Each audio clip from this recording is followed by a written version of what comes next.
We're all slimes. What did you do?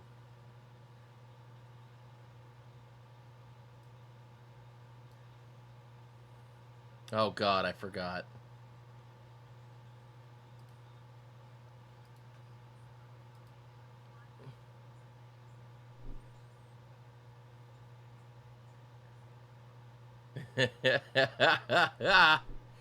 Hold on, let me, it was Reactive, that was the website. I hate it. I mean, considering that's part of the descriptor that Garrow used when he was describing the slime, like, that it was obviously heavily influenced.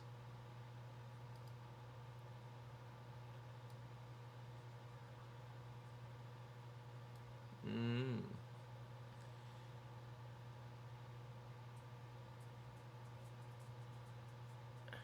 Really? I thought that one was purple.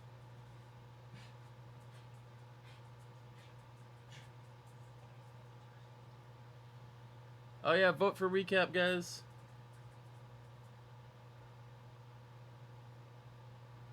Let's see here.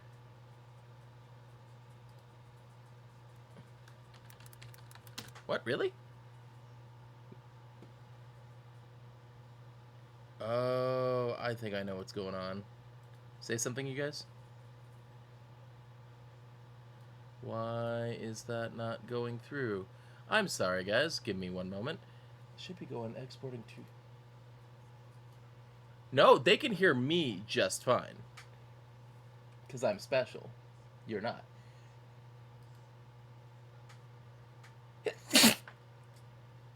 Mm-hmm. Mm-hmm.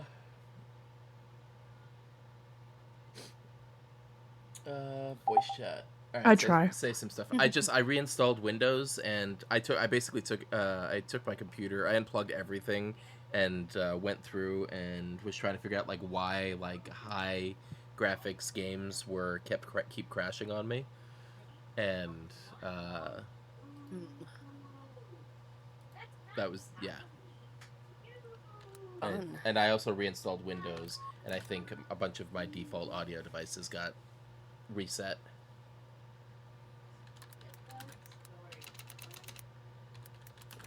Just a heads up, we can hear story time behind you, Tyler. So cute, though. I don't even mind. It is. If it becomes an issue, we will figure it out. Figure it out. Figure it out. Figure it out. Figure it Mike? out. Figure it out.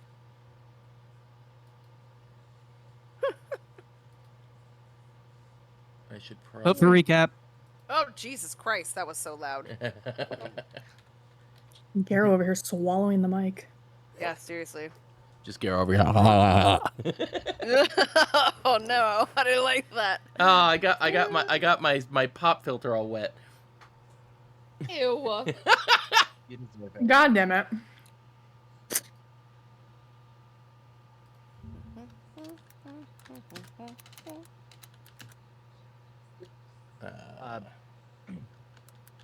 Hannah and Yeah. Arden.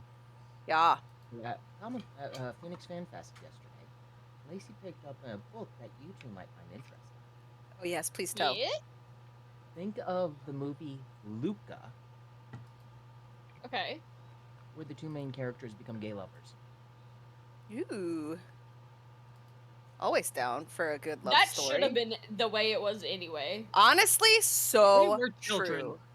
Okay, Yeah, but like they didn't the need to be vibes were lovers, there but like already. they were old enough had, that like, they could have crushes had on each feelings other. for each other. Yeah, Yeah, exactly. Had it was handhold adorable. moments. Yeah, exactly. It was so cute.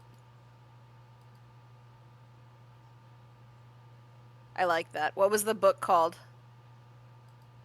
I will have to get that for you later. I don't remember the name right now. No worries. But yeah, the author, I was talking to her, and she's just like, "Hey, are you interested in Gay Fish Boys, the story?" And I'm like, "You caught my attention." Oh, you know what another good gay fish boy the story is? Oh, what the fuck is that webcomic called? Castle Swimmer? I think that's what it was called.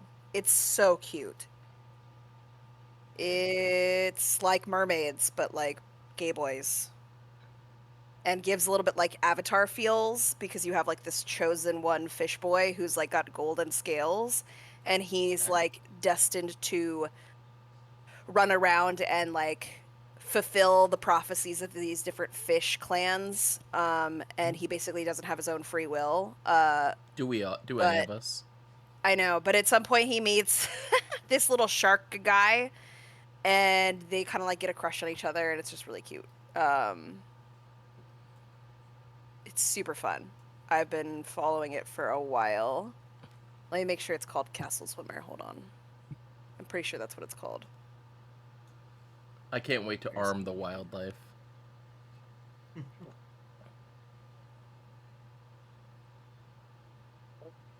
Pretty sure it's on All Web right, so 2. Justice and Nuts for All Wonder. You guys, I suck at the recap. What are we doing? Are you sure you're Justice and Nuts for All? Or are you Sewer Princess? No, I Sewer definitely Princess am. is the one who met the slime baby. Listen, Do it in Scottish. if I Taz. hadn't met the slime baby, you wouldn't have had this beautiful graphic. All right, Bear Rodeo This is- requests. Bear Rodeo requests the recap in a Scottish accent. Go, Hannah. That cannot happen. Fantastic. Go, Let's do have- it. Make Oh, an please do it. make an enemy of all Scots. I couldn't even like I don't even know where to attempt to go. I don't do accents. I wish I could. It is called Castle Swimmer by Wendy Leanne Martin. If anyone's interested on Webtoon. So cute.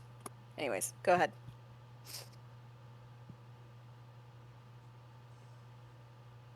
I did some stuff. Hold on, I'm loading this because I got. Come on, Right. Taz. Get your shit together. Get your shit together, Carol. I never said that I was gonna have my shit together on this stream. I show up, man. And for the million-dollar From me. question, where are my bones?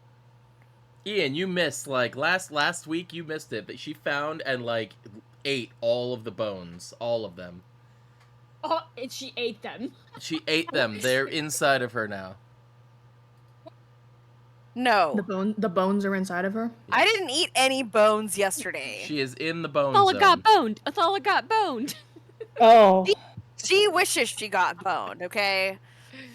But she did not get boned. Yet. Alright, let's not encourage fantasy incest with Demon Daddy. No, I wasn't talking about Demon Daddy. A lot of people have bones, okay? Not just specifically Demon Daddy. I think we all know who she's talking about. Orlando Bloom elf. Hell yeah. We know- Don't bring that back. Put it away. I forgot about that fucking picture. God damn it. Don't worry, I'll be here when The you want one me. time I try to play a character who likes the pee, and I just can't. It's impossible. No one takes you seriously. No. Unfortunately, it's just not within your capabilities. it's not our fault that Sometimes when it's you just not. it's not our fault Yeah. that you're so bad at playing a straight character. You're describing it's like you're describing the most stereotypical like God damn it, dude. you describe It's like literally In my literally head, I that thought I was video. doing It's that such a good it's that job. comedy sketch video I posted of like, oh, this is like all the young lesbians fall in love with the Orlando Bloom person, and they're like, yes, it's not totally because I look like a girl. Yes, yeah, yes. Oh my god. Alright, so last week on Slime Rebellion, Is that what we're calling it now? I don't know, that's what I just called it. I'm doing the Alright. recap. Sure. So, we kind of had like In a Scottish accent, right? down week. Bear says this In a isn't down week? Scottish. Correct. Actually, you don't know that. What if it's a Scottish person doing an American accent? That's How what dare it is. you? Way That's to be pretty good. presumptuous. That's actually on point. I mean, I can't argue with that. So Super believable, yeah. Continue. That's a really good Road American is- accent for a Scottish person. It's incredible. They live over here during the summers. Road planned on spending the week with Naravuni. That he did that. To make Taz boomsticks. went and checked on. Yep, Taz went and checked on Lou and Dottie. She stopped them from going to visit their cousin Dag in the Darrican Woods, and Lou and Dottie now have a local critter squad that is protecting them. You can't just squirrels and gloss over raccoons Squirrel and- Army. For Lou and Dottie, The squirrels are all looking out for her, and yeah, it's adorable. Mithra warns all the present spellcasters about the Aegis tracking our spellcasting and how they are aware of the chapel being a hub, and gets Lysander and Cassandra to investigate the Oculists and its ability to record all usage of magic in a specific area. I know I'm supposed to be doing this as Taz, but I feel like these are important things that Taz was not around for that she would have missed. It would be funny if you did the recap from the point of view of Taz, where she only knows the stuff that happened to her. All Taz knows is I went back, checked on Lou and Dottie. They're doing great. Told them not to go outside because it's mad dangerous. Got some squirrels to help protect them. And I'm pretty sure I met back up with everybody at the end. Yeah, that's all I know. That was the most succinct recap I think we've ever seen.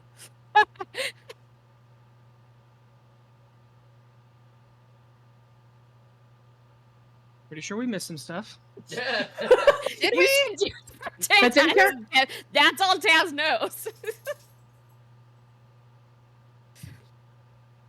So, technically, I'm done if y'all want to fill in your parts here. Oh my But God. that's all Taz knows, because she doesn't know about We- anything else. Do we get inspiration if we do our part?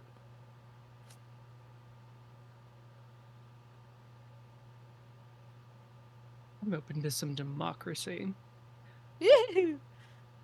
I'll take that as a yes. So, for those that participate, the 5 of you can each nominate one other player, depending on the quality of their recap. Damn it, my recap was I didn't do shit last week. Damn it. Y'all should do Mithra. Why me? Because you're the one who wrote the fucking notes. You know what the hell would happen last week. You'll get the best recap. Oh, is that it? She's like the guy Mm, from let me Memento. She writes it down and then forgets it. No, I don't. I remember most of it. Is that you volunteering me, Taz? It's from the rest of you, because I already get inspiration. So that's what my vote Yeah. is for you guys. I mean, if you want to go, you can go. Or I can talk, as I'm the best at talking, obviously. Sure. How many charisma rolls have you succeeded? So many. Shade! So many. Yep, so many. Okay. Totally. Lost count. Okay. Road spent a ton of money on different gemstones to make a ton of different boomstick things, so keep that in the back of your head whenever we get into a fight in the future. When after Taz went to go check on Lou and Dottie, Mithra, Othala, and Nara all decided to go up the tower to see when Sarcomas's party is happening. Is it being delayed because of the, natural disaster, air quotes? Or is he just saying, fuck it, full steam ahead, we don't care about the peasants? So on our way, we get separated because the lifts are still kind of fucky wucky. So if actually no, Mithra will not say that. The lifts are messed up and prone to error. So we had to be careful ascending the tower because there's a chance it would spit you out somewhere that you did not intend to go. So Othala and Nara got up safely. Mithra rolled a natural 1. Essentially, she rolled a 1 on the percentage die, and she got spit out into a sewer on an unknown floor. And that's where we encountered our. Can we bring back horrific baby creature? Give me a second. I'm finding it. Yes, and I would like to point out that you were the one that wanted to rush the job, which is what made it harder for us to go up to the tower without You were fine. issue. The only Yes. person I affected was myself. Yes. But now Um, we had to take a detour to. Well, I guess Well, now we you have to did. wait You for guys. your ass. No, you guys didn't take a detour. You just went into the party or the gathering, and I Yeah. caught up. Yes. So this creature, this slime creature thing, in the sewer, I guess is kind of like, um, I don't. It seems to like be a sewer cleaner. It like feeds on the fungi and shit that grows. It didn't seem For now. aggressive, so although it had this creepy echoey effect where it would essentially repeat back to you exactly what you said, regardless of language. Didn't it perform magic? No, it just would repeat words back. Oh, God, why why is is it it so big? Take it back. Why are there two of them? Oh no. Oh no, it's as big as the city. Oh god. It's Oh gonna keep god. growing. Oh god. But yeah, so Mithra got slightly detoured. Othal and Nara made it safely to Nara's tavern where she performs, and they were able to do some digging, and Sarcomas is delaying his party, so we have some time before we have to show up at that. And the person that Nara was like getting information from was this guy that I know called Abaddon, and he's just like always at everybody's parties. No, he's And only at the good parties. Yes, if he's not at your party, it's not a good party. But nobody really knows who he is or how he's connected to in social circles. So I've honestly no idea who he is. We just know he's really, really cool. And he kind of like nonchalantly like pushed me out of the conversation. It was kind of rude, honestly, but impressive. Yeah. Game recognizes game. Yes, right, exactly. And then back at the hideout, totally not an artificer, Kayla, investigated the ingots with Cass to see if they could figure out more about it, and Optics revealed that he helped design, well, it, I guess, helped develop the techniques that Silga used to create these ingots, which are like, which we have a name now. It's called Myrocene, and it's not literally a soul, but it's forged. It's forged using the resonance network. Definitely using like people. So that's fun. And then interestingly though, Silga is hoping to disconnect, like, so all the constructs in the city are like rely on the resonance network, and Silga actually wants to figure out a way to disconnect at least some of her constructs from it because she thinks they're too reliant on the pinnacle. So she is an interest. We might want to talk to her. But yeah. You do That was also it. remember that Silga is doing that so that way Karimata can begin a campaign of conquest. True. I think. Well, okay. Optics didn't say that. That's true. Optics did not. And if you can't trust Optics, who can you trust? I mean, you do trust Optics, right? I don't trust Optics' brother from the frickin' Goblin. That wasn't hangout, ominous or at Goblin all. Cleanup. What if Optics is just trying to fool us? Then you know what? We all fell for it, hook, line, and sinker. I think he just doesn't have any specific allegiance to, like, Mithra has allegiance, but like if the other two people that have whatever administration access or whatever the heck it is to Optics, he'll like tell them everything. Mm-hmm. No doubt. So yeah. So we can figure out a way to transfer the prime directive. Mm-hmm.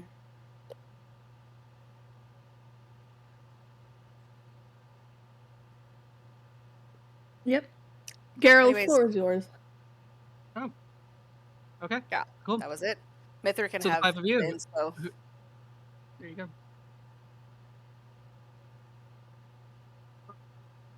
Sorry, I'm like still encounter building. What? You're not ready exactly on time every single week? Yeah, that sounds like me.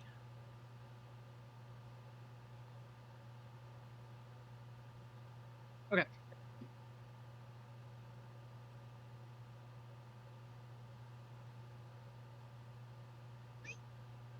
Okay. So we will fast forward a little bit in order to get everybody back together. As we come into today's session, Mithra and Othala have returned back to the hideout from their meeting with Abaddon. The information that was gathered by them and Nara brought back basically saying that Sarcomas was delaying the party, but he hasn't canceled it because he's already invested money into actually like setting up the whole thing. Road has been working on his blunderbuss, like the ammo for that. And if he continues to spend the rest of the week like a 9 to 5 style, with Nirivuni, then he could develop a skill in Mason's tools. Yes. And then Kayla and Cass have been working together to investigate the mirror scene. So, That, and I've also been working on some jewelry. yes. So, in the next couple of days, and we will hand wave this part because last time we ended up role playing out the whole session on it. Is there any little like side tasks that you guys wanted to do while during the blackout here, because we have a bit of downtime, like canonical downtime here, while the tower catches its breath after you guys like fucking punched it in the kidney. There was a few things. On the way down the tower, I think both me and Othal wanted to stop by the guild hall to try to get information on Othala's patron, why the Betu's here. Mithra wanted to get some personal research. So before we would have returned to the hideout, we would have done that. And then whatever extra stuff Othala you wanted to do. Yeah, I was thinking of also visiting Nirivuni and showing them the ingot and seeing if there's a way they can we can start workshopping Jeeves' freedom. And I was also thinking about visiting Kai Long, but we could do that at a later time since that feels like something we'd want to play out. Give it up. Jeeves is dead. Jeeves isn't dead. Jeeves is never dead. You can't have your robot back. You just get it. Go get the baby slime. Someone bring the baby slime in here. That's hers now. Oh Soul my God. bonded. It's yours. I don't want the baby slime.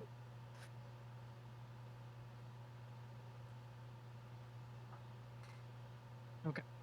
Sorry.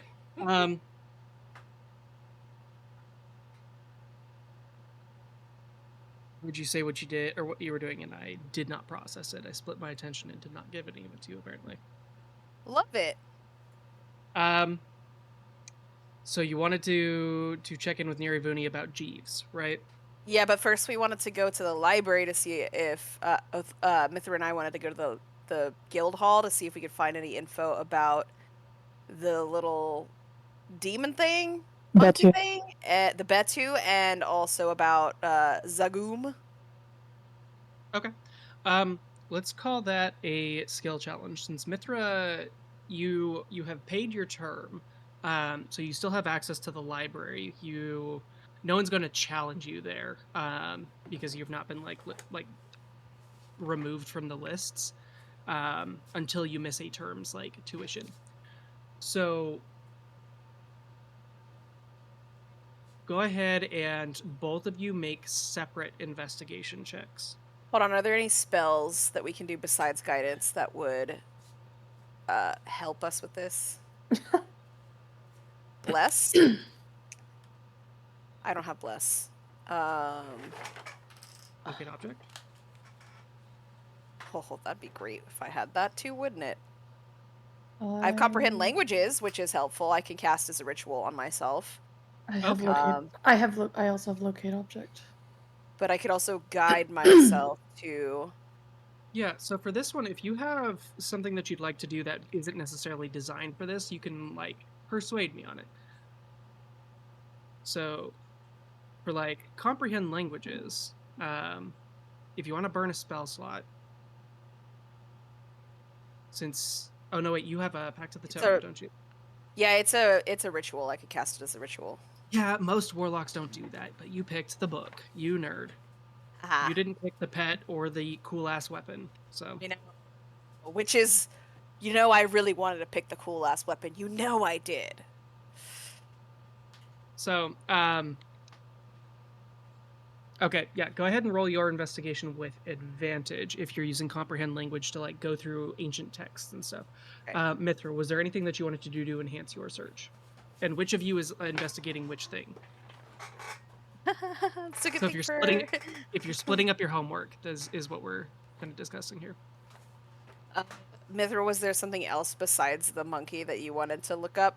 I also wanted to do some personal research. Okay, well, I was thinking of maybe we can trade, like, because it seems like I feel like Mithra will be better at studying, and so I feel like maybe Zagum is a better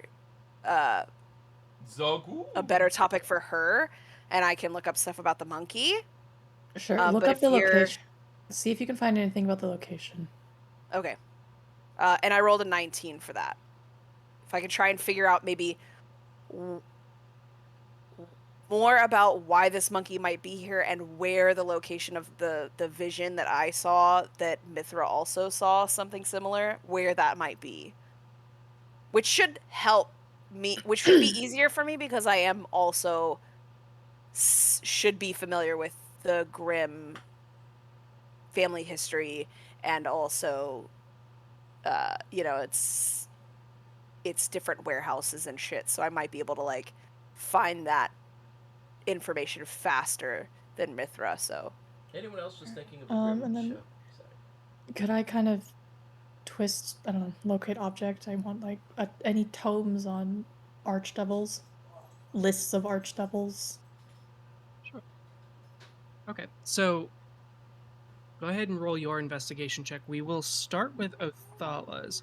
On a 19, going through the Are we- library... Are we allowed to guide her? Actually, never mind. We're good. Yeah, you got advantage. So, Othala, on a 19 for your investigation, going through the library, you specifically are hung up on the idea of where this thing is. You care, I think, a little bit less about why it's here and rather, like, its connection to that room that you saw in that vision.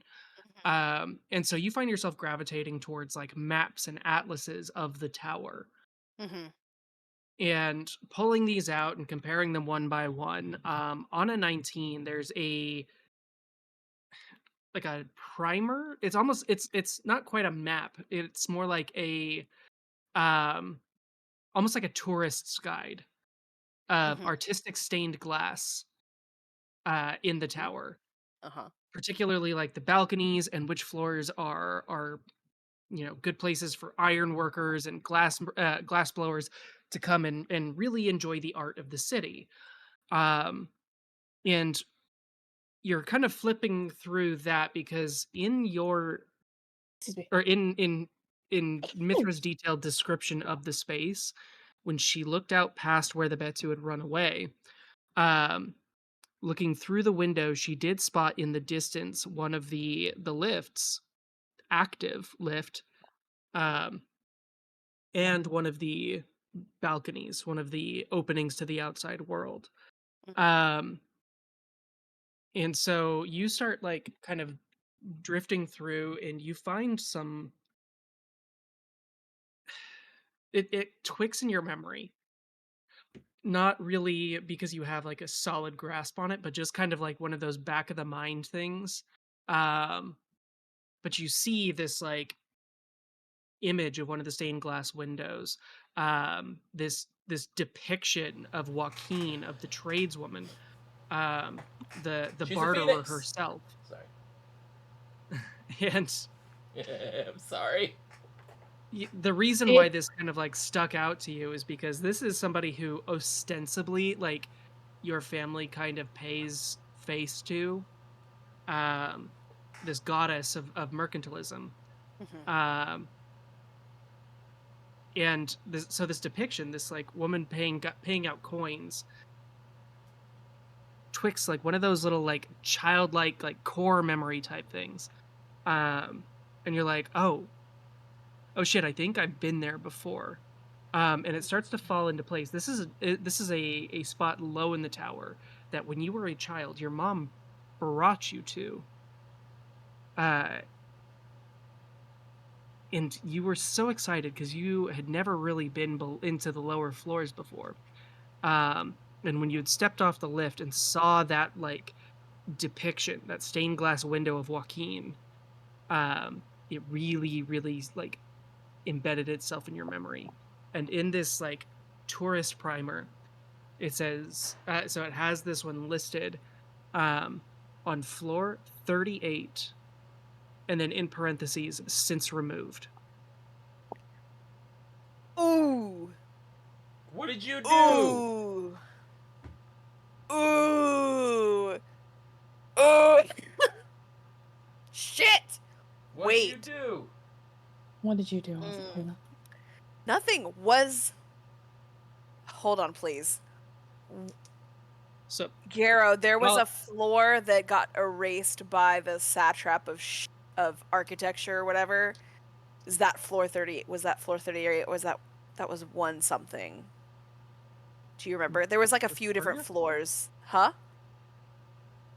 so There was like a repaving of a floor in your history. no, you're talking about the one that Kayla had just been advised of by her her accountant. What was his name? Yeah. Oh, that was. How long ago was that? Like 8 sessions or so. Where's his name?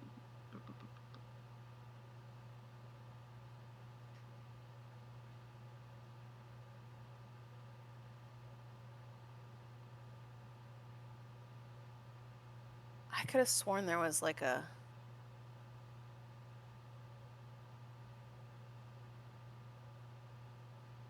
Let me see if I can find that doc.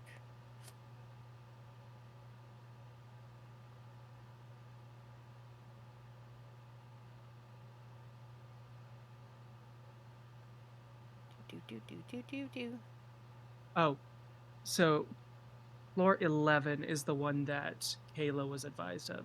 That was it.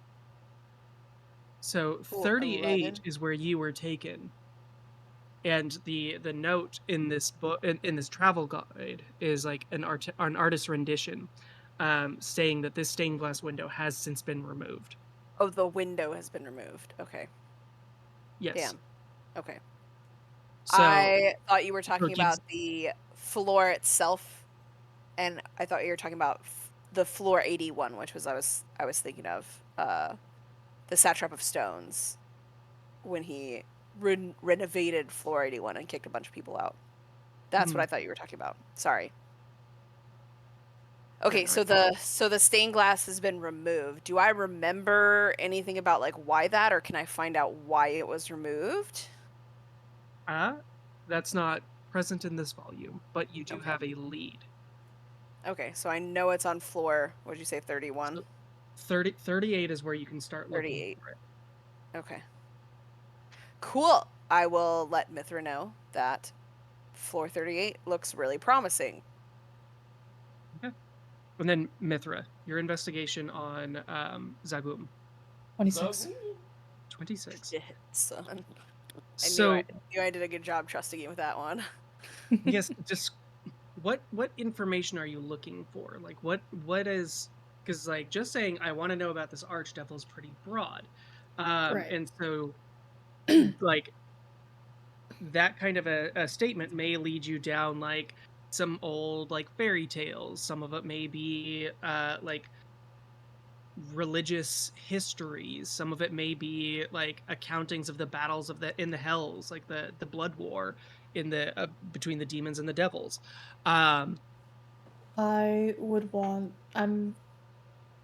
probably coming at it kind of more of the religious slant of like, all right, any primary texts of Zagoom showing up in like significant points in history, I guess. Yeah, I feel like it would be good to find out like if there's any reason he was in this city here. Why are his Yeah. bones here? What's the deal with that? Or even like um have other people claim to be warlocks bestowed gifts upon by Zagoom before? Like, I feel like what other gifts has he bestowed on other individuals, or curses rather, or whatever people want to call it? I don't know. I don't know if that's helpful or not, but I guess Othala would give those suggestions if, because it seems like Mithra might want to know more about Zagoom than even she does, because she's like, oh yeah, he's just this guy in my head, he's giving me power, so that's nothing to complain about. But like, I think Mithra's kind of concerned about that connection and wants to like make sure that it's not a particularly dangerous road. I'm a You're not teddy fine. bear. Not being too presumptuous. No, you're not wrong. I'm not dangerous. Zagoom. Zogu. Zagoom, but yeah. Mentions of him in history, any known dealings he's had with mortals, if there's any specific ties to Maelhaven, or it's just by sheer coincidence that his presence is here. so And any potentially any bloodlines that might be tied to him.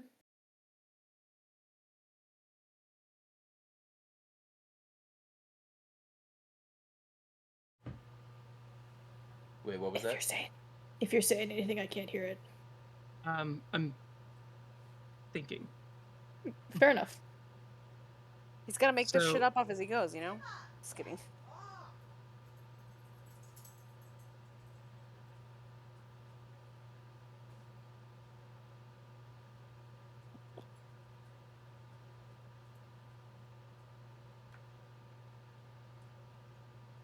So, on a 26,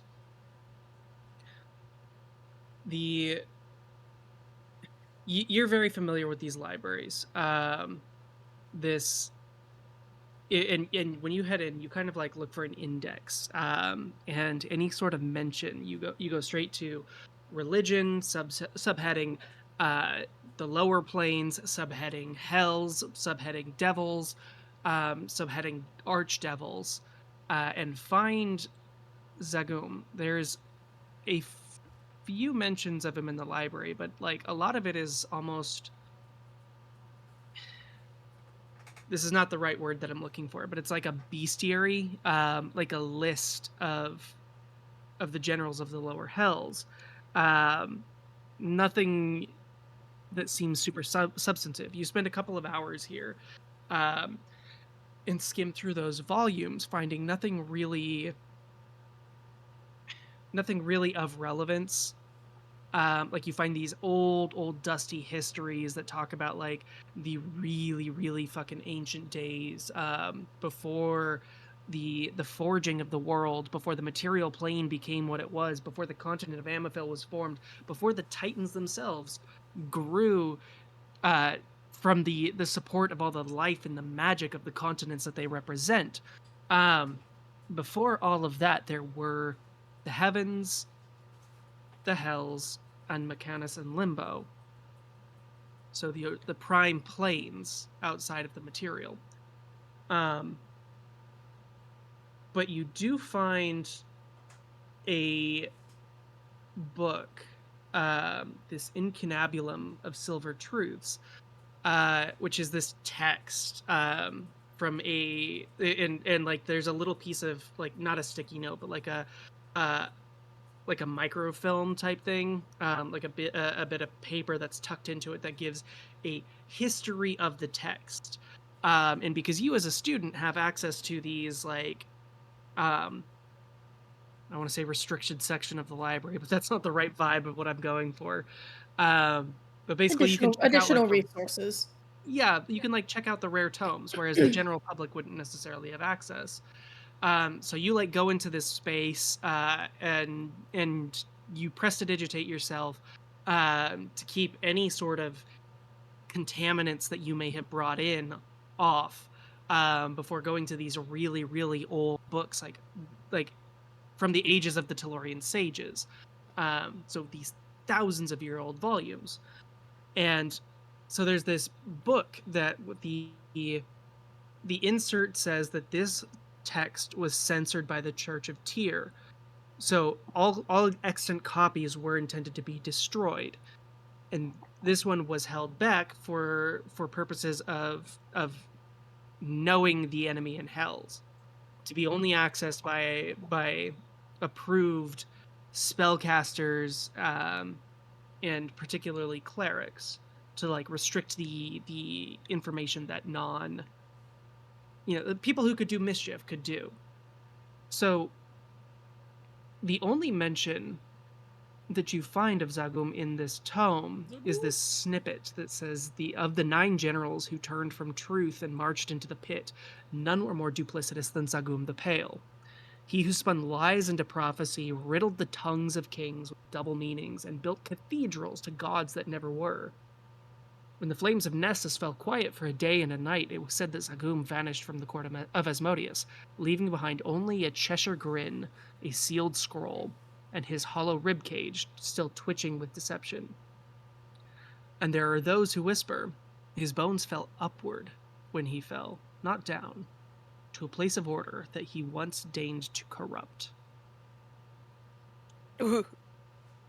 Okay, so Holy shit. So he departed Asmodeus's court, essentially. He left behind a scroll, a sealed scroll, his rib cage, and a grin. But some say his bones fell upward. So yeah, being a trickster, like especially a devilish trickster, he's particularly hard to nail down because anything that you do is wrapped up in layers upon layers of plots. Like Zagum, he doesn't necessarily make Loki look simple, but he is in that league. A consummate liar who plans for everything. And so given that snippet, like that is the only passage in the tome that mentions Zagum, you can infer that at some point this city, for some reason, caught the Archdevil's attention. Something about Maelhaven itself draws this trickster devil. Maybe because it's in and of itself a lie, Yeah. or it's so corrupt. I don't know. So, Interesting. you guys spend your time in the library. The information that you get is simultaneously like revelatory and yet frustratingly piecemeal. You come back together, share what you've learned, and then head back down to 110. Okay. Completing the first day of this week of downtime. Taz, Road, and Kayla. Kayla, I know you were working on some like physical projects and taking time to make things. Road, you were taking time to make things. Taz, your squirrel army is not going to take more than a day. For being such chaotic little critters, these guys have a remarkable talent for organization, investigation, and, dare I say, squirreling away of items and objects. Like, Oh God. I'm sorry. When you said it's not going to take more than a day, my first thought was to do what? It's like to eliminate all threats. Yeah, that's what I thought he was going with it too. the day is won. You guys beat the campaign. You found the secret ending. Yep. You just had to Fucked with enlist the squirrels. wildlife. Yeah.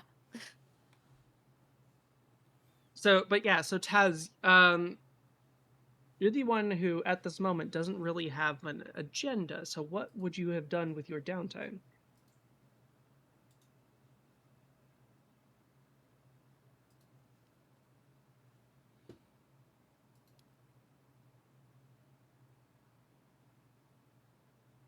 Wait, I'm sorry. Were you asking me? I feel like I missed I thought- something. No, it is me. Oh, okay. I'm not really sure. After Taz is done checking on her peeps, she's just kind of like waiting to figure out what we're supposed to be doing. And basically she just wants to make sure that like nobody is the anarchy's not getting too crazy. So like she would have just gone about and like helped people kind of like rebuild and repick up the stuff until her friends told her like what the fuck we're actually doing. Cause Taz is not like the big brains here. So Taz. You're muted. Yeah, basically. Yeah. So Taz is waiting for direction. Okay.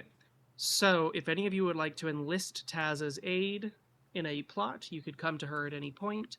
And actually, I did want to come back to Kayla, because you did do Okay. some investigation, but beyond like making things, was there anything that you wanted to do with this time? Let's see what.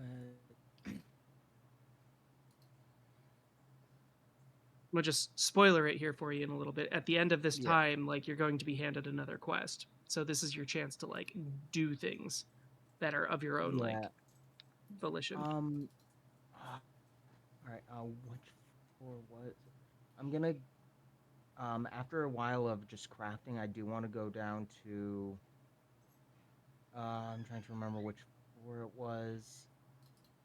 I guess I want to go down to one of the floors that is most heavily affected by the blackout Okay. and offer some healing to people who may need it. Okay. So 110 is darn near in the center of this. Like the blackout itself ranges from about 125. Like 125 has some limited functionality because it's kind of an overlap between two resonance crystals. So from 125 down to 99 are all out from where you blew it up on 113. All right. So Have I heard anything about which one may be the most harmed by this crystal going out? So the most damage occurred on 113, where you guys exploded. Like the remains of the shrouded rose are the epicenter of this disaster. Gotcha. All right. I guess I'll go down to 113 and offer some healing. Okay. So there's, I think Kayla, because of your background, as a monk of the House of Mercy, um, there's a chance here for you to engage in some self-reflection, um, especially for you, because not only do you have your perspective of with the monastic traditions of ki and rebirth and being intimately tied to the world itself, you also have the experience of literally viewing the perspective of a creature larger than yourself. You touch the mind of whatever it is that fuels the tower. You have a direct perspective into the living nature of a city.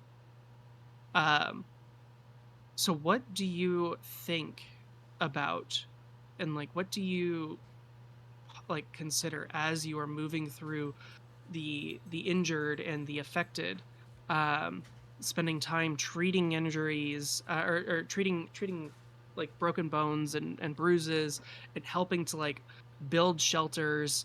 um what is Kayla thinking during all of this? Just at first, she tries to just not think about what she experienced within the tower. but everything just keeps going back. I think But doing all this work healing helps focus her mind and just realizing how small and insignificant she is in the grand schemes of this tower. Even though we took out a resonance crystal, it doesn't seem to have stopped any. It may have slowed down, but Kayla's kind of uncertain right now if the rebellion is really gonna work. Yeah, I think there's an odd dichotomy to you. Like there's the craftswoman, the healer, and the entrepreneur all in one. Um, and your actions thus far, like for as cathartic as they've been, for as productive as they have felt, I think they're and do feel free to correct me, but I feel like there's a part of Kayla that is questioning your actions, your own actions up to this point. Yeah, no, 100%. At this point, she's even uncertain whether tearing down those at the top is going to solve anything. Yes, there's still a tremendous amount of hatred she's holding for Estes, Othala the First, and the Pinnacle. And she's just no longer sure about the direction she needs to go. And I've tried meditating, getting my master to do his weird Jedi Force ghost talk with me, and nothing. So what keeps you going? The thought that others might need my help right now. As much as I want to harm others, it seems that, and also getting back into crafting, working on the jewelry she's been putting off. Sometimes running a business runs directly counter to the artist, the soul of the artist. Mm-hmm. So,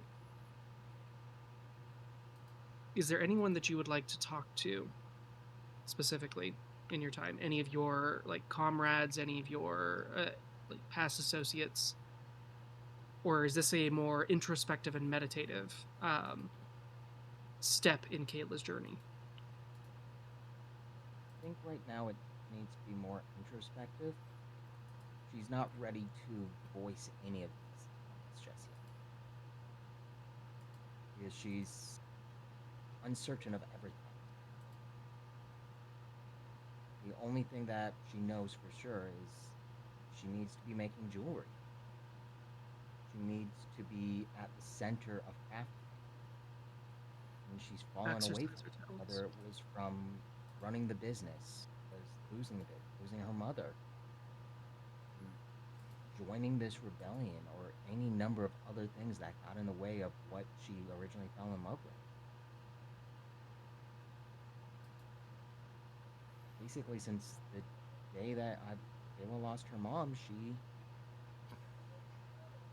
hasn't had really a moment's regret.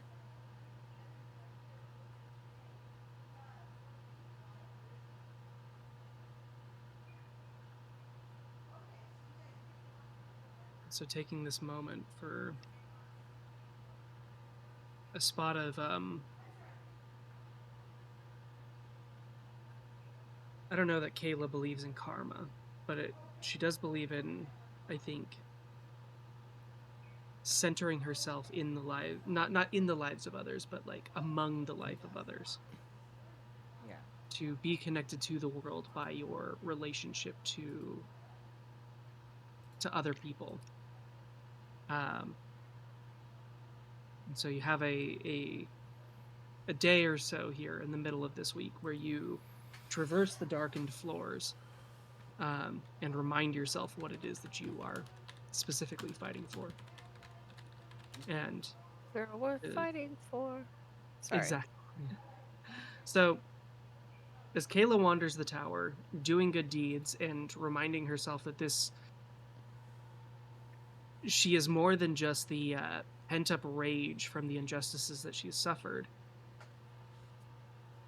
I do want to check in with Road as well before we come back as a group. I'm making stuff. Just like Beyond just that, like faces, so- just like no eyes. Even eyebrows are more singed off than normal. It's like luckily these are explosions and not like actual fire. It's like because otherwise he would not be like doing well right now. Yeah, you've got these concussive devices that you're working on, and spending this week grinding stone into dust and packaging it with alchemical reagents. Gonna try not too hard to think about that. There's I don't know. I feel like Road is one of those people who finds solace in monotonous work. Totally. He likes he'll get he'll be given a task, and if it's like the task is to stack rocks, he is totally fine with stacking rocks. Sisyphus is like a goal for him.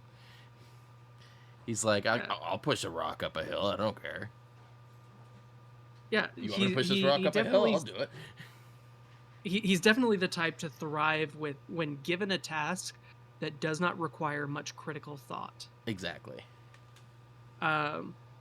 Which is not a bad thing. We need those people, like as a society, like the doers are Get just more as important, done. if Sorry. not, yeah, the doers get more done. The thinkers, like, they're the ones that get bogged down and mired in the whys and the wherefores rather than just what And like, morals. getting.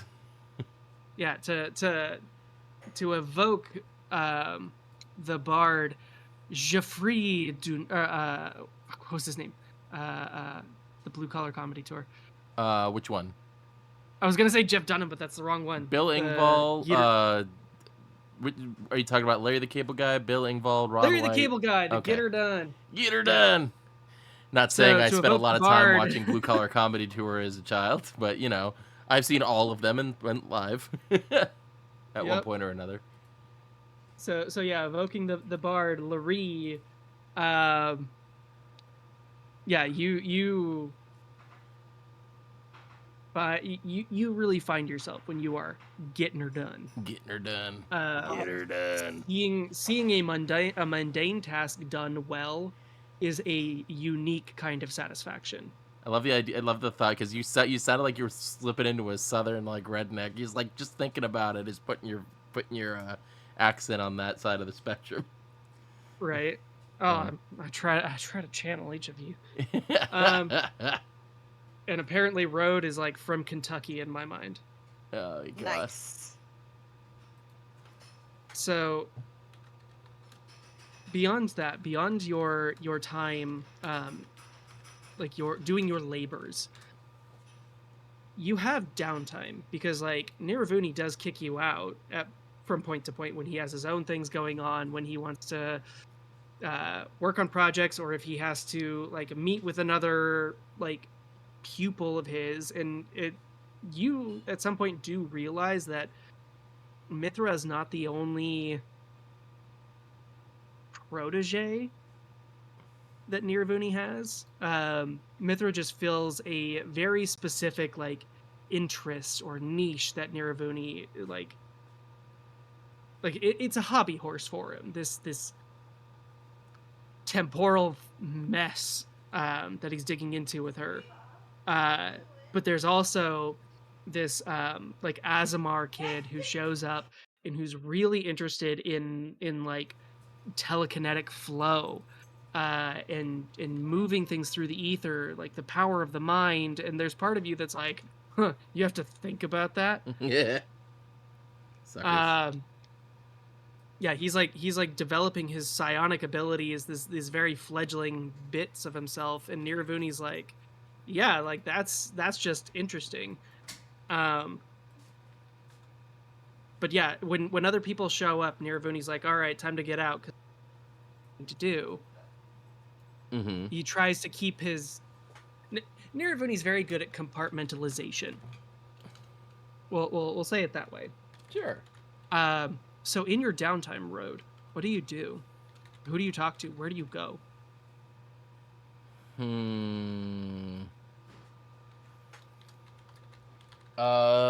So what Road will probably be doing when he's not able to, like, kind of do work with his hands or anything like that, when he finally gets kicked out of Nirvuni's place, he'll probably go around to, like, the more slummy areas of the tower.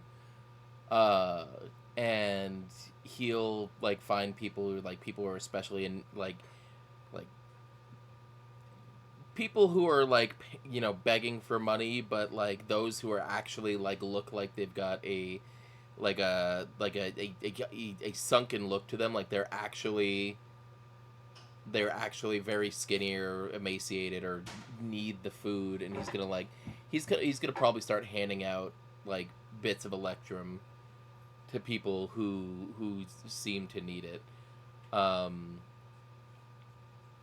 If there's any, he's gonna probably keep a hold on his money pouch, because street urchins and all that stuff. But if any street urchin tries to pickpocket him, he might just flick a couple of electrum their way, and just be like, just be careful not to pickpocket for the wrong people, kiddos, and, like, just kind of, like, try and make sure that the people who, because there is a air quotes natural disaster going on, and yes, there are people doing prep work and everything like that, but some people can't afford to get a bunch of supplies for future disasters or anything like that, and some people might need an extra hand. And Rhodes been been in need before and has been picked up out of that situation, so he's going around and doing what he can. And you can tell me however much electrum I need to remove from my inventory to manage that.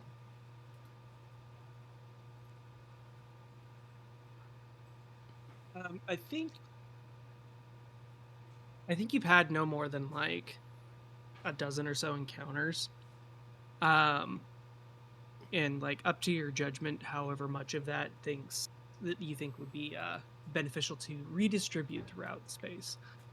So there's no one specific that you want to see.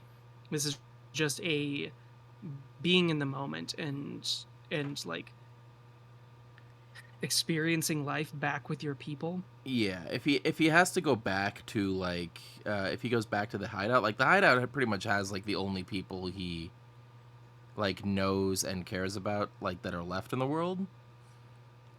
He might do he might, like, look around and see if he can kick up some of the rumor mill and see if there's any family members that, if there's any rumors of any family members of his or anything that might still be around. Okay. He knows what signs to look for. Yeah, if this is something that you want to investigate seriously, especially with recent news and stuff like that. Yeah, give me either a persuasion or investigation check. Let's see what I'm best at. 6 of one, half a dozen of another. Let's do an investigation check. Bitch. I rolled a 6. I get a +0 to it. It didn't even roll. Like, it just like dropped the dice onto tell the screen. A story. He's not expecting anything new. Yeah, you've left the, like, darkened floors of the tower. There's a dead zone in the middle space here where you can at this point, days into the blackout, there's this almost like crawling feeling on the back of your neck of, like, all of those constructs that we've seen outside the tower. They're doing things. They're crawling through this space, and they're like ants crawling on your skin. You're like, I've got to get out of this spot. And so you head down lower into the tower amongst the urchins and the destitute. And you do find yourself in a bodega every once in a while on, like, wanderings. And pick up a, like, tabloid. And you have this habit every couple of days. You, like, wander in And you specifically go looking for those like weekly world news style papers Mm-hmm. because that's the only other place that you've seen evidence happen before. Mm-hmm. And so you pick up this tabloid, and there's a full page cover taken out by Kai Long saying, like, it is an absolute slam piece. Whereas the last time that you saw one of these rags talking about Othala, it was kind of tongue in cheek. It was very civil and polite. This is not. Mm. This one is lashing out at anyone and everyone. It's like threatening defamation. It's like whoever did this, and it always alludes. It never says exactly what, but it always alludes to somebody doing something to slight Kai Long. What a And fucking egotistical shit. there Okay, is sorry, go ahead. there are threats in the article, and like the tabaxi at the bodega is like, yes, isn't that so silly?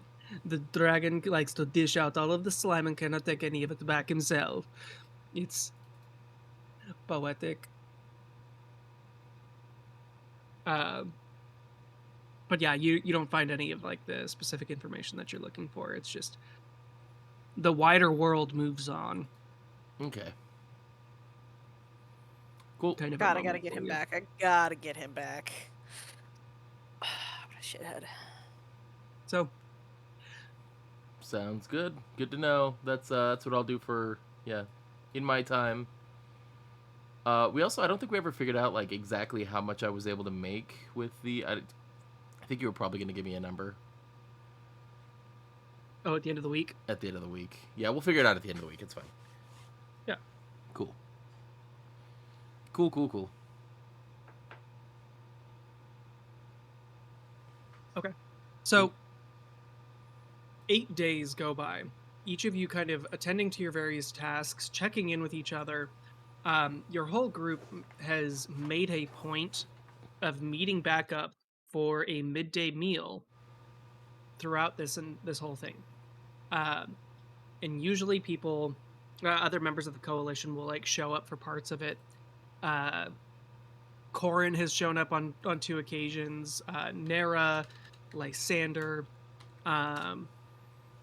but it's the 5 of you specifically that are like creating this core within the Ember Coalition.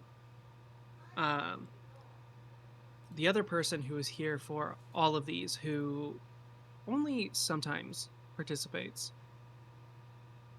is Vyri. She'll show up and she'll sit with you guys occasionally, discussing her movings throughout the tower, keeping abreast with each of you, and making sure that she knows what each of you are going through, making sure that she impresses upon each of you why this is all worth it. But she, even herself, like she, due to her wound, she's a little bit less mobile. She's a little bit less dangerous than she was before. But she goes out as well, conducting missions of her own, conducting these talks with people, this bringing the common folk into the fold. And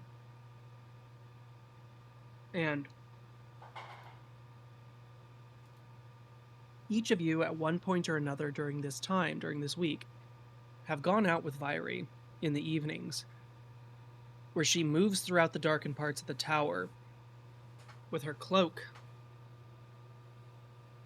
like wrapped around one half of her body, walking through each of the like campfire style encampments that people have begun to cluster around. The buildings themselves that are broken and damaged have almost become these open halls, these places where people can meet and gather to commiserate and mourn the dead and the and to let off steam about everything that's going on in this tower.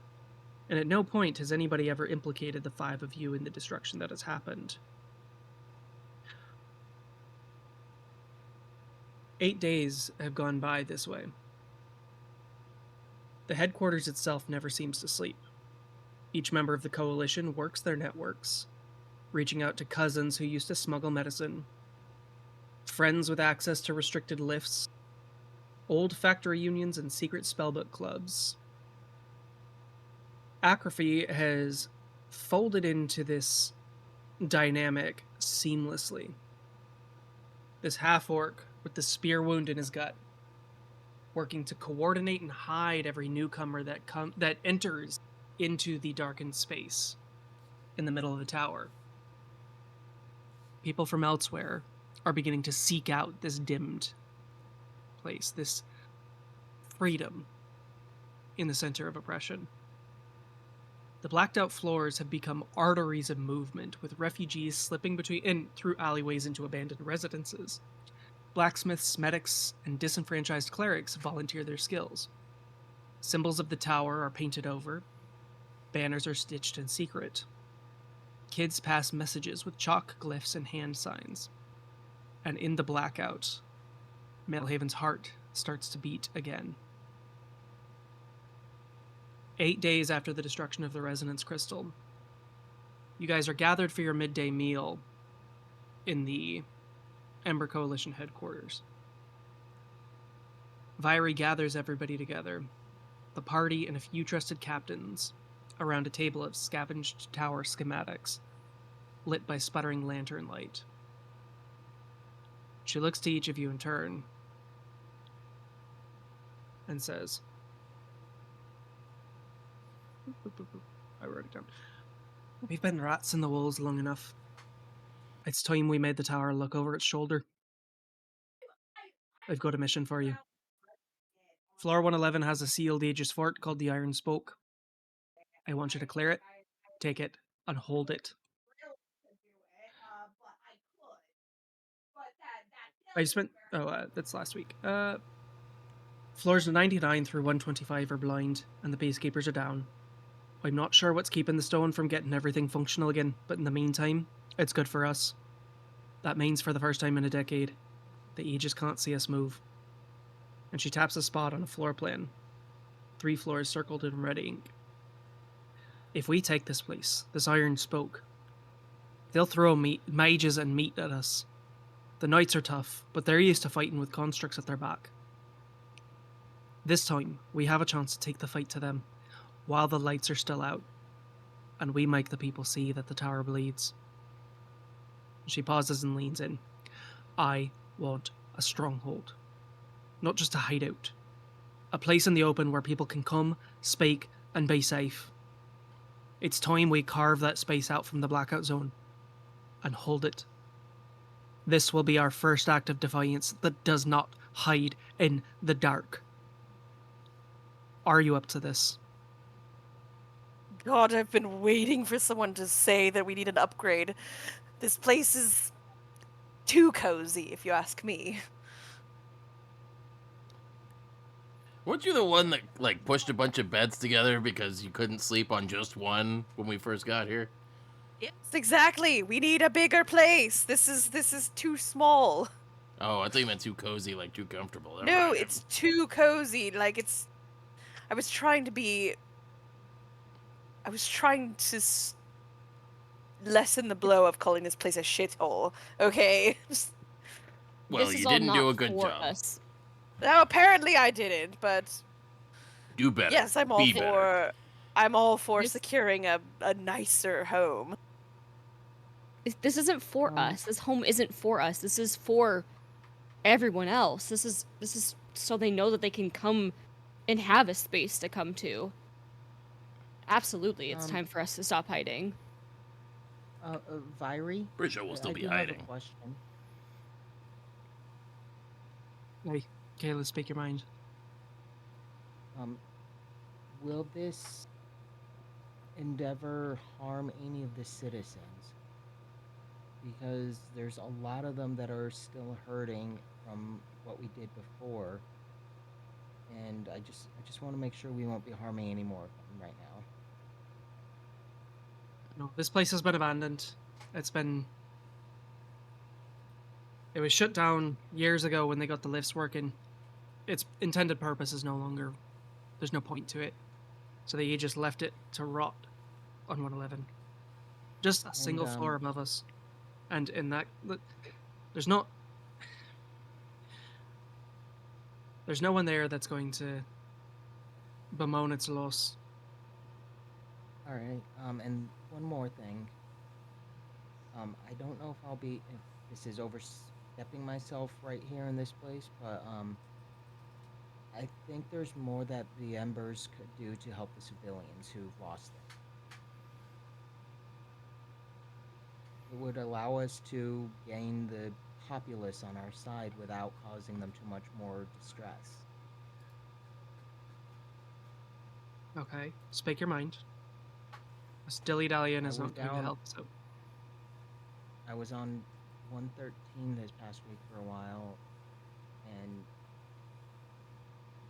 the civilian, the tower, the Aegis, they're not really doing anything to help them. There's people that lost their homes from that explosion.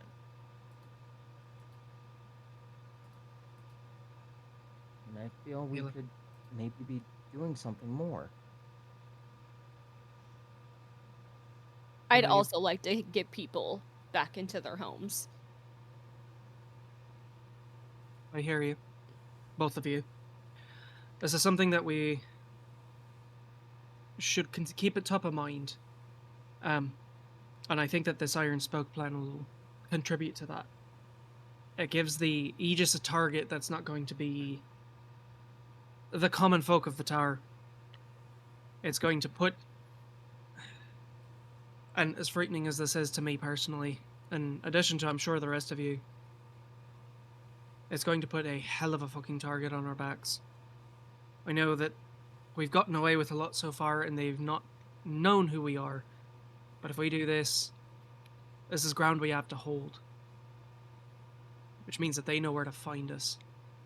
Honestly, I'd rather them come fight us, who can take it, and she'll, like, smack Road on the arm, than going after them. They're just families. Rude. Road takes 5 points of damage. I agree. So, in regards to building their homes, that's something that we can do when we have the resources. We have been doing what we can. Lysander and I have been distributing food. Corn and Nara have been bringing in information.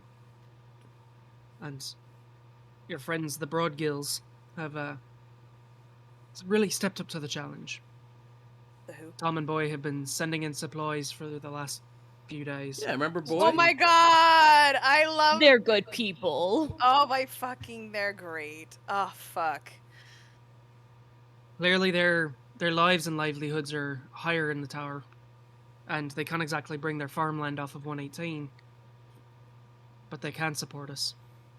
Darius has been working with them to really fill out what we need. Once we have a base of operations, then what we can start looking into is more tactile means of securing our footing. We're looking at building materials, weapons, and, for those of you who are capable of it, training the populace. Yeah, but I could show people how to hit harder. I'm not great with weapons, though. I can definitely teach someone how to perform a soliloquy or a monologue. But I'm not sure that that's very helpful. I'll definitely go so they're not afraid of this big guy. What? Oh, come on. I'm a teddy bear. You are a teddy bear, but when you... They don't know that. You're more of a grizzly. God, I could really go for some salmon, honestly. Oh, you're telling me salmon is the king of all fishes. It really is. Are we all hungry? We're all hungry. Let's dig into our meal. We shouldn't shall plan we? rebellions when hungry. All right, wait. Someone get me a Snickers. Let's keep going. Yex goes, I don't have salmon going on, but I do have a muskrat stew. You know what? You know what? Muskrat is the salmon of the rodent world. Let's eat muskrat. I thought that I asked you never to tell me what meat we were eating. Yeah, but I asked him to always tell you what meat we were eating. It's more fun this way. Hate you so much.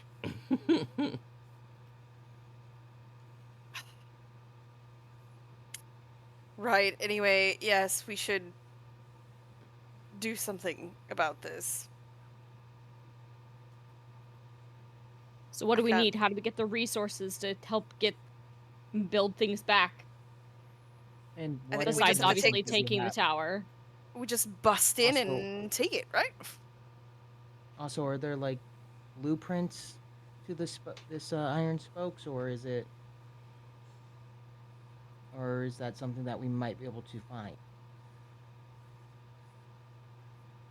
I don't have a blueprint. This place has been decommissioned for near on 100 years since the towers themselves were built. Lysander's hold on. made a rudimentary scouting I have up. I have an idea. I'm gonna go and I'm gonna call for optics. Oh, Was I able to make any progress on tweaking his chassis? To make him carryable. Making him a backpack. Yeah. If you spend the time on it over the last week, like yes, between you and Kayla and Cass, the three of you can absolutely engineer a harness to carry him with. I So just imagine one of those the cat backpacks with the like little window to peek out of. oh my god, that would be great. I'm That Is would there be so any- cute.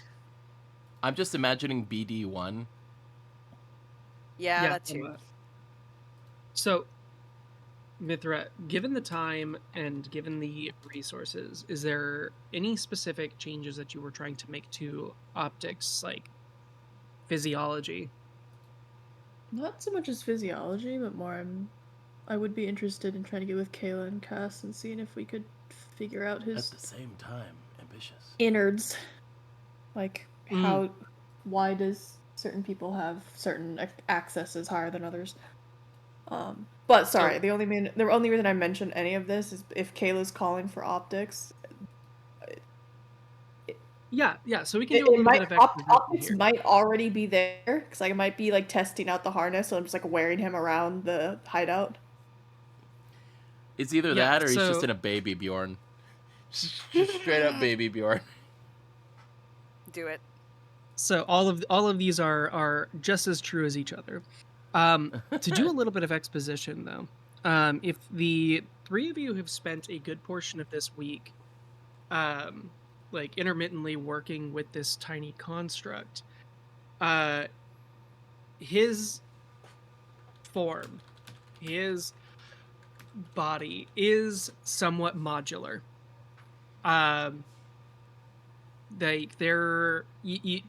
It takes you a little while to like find the tools to open up this hatch that you've noticed on his like torso. And once you do, he goes, that's dangerous, uncomfortable objects inside there. But when you open up this hatch, there is an array on the interior of his like cylindrical, almost like trash can sized body, like one of those little like mini like flip top trash cans. You open up this hatch and there's this array of wires, and parts of it seem to be metallic and parts of it seem to be almost organic. As you realize, oh, the core of optics is a really, really lumpy bit of myrcene. Like pre-ingot. This Hey, is he's made out of the most people. initial of prototypes. So whoever built him, and however Silga has repurposed him, like he might be one of the first of his kind. Yikes.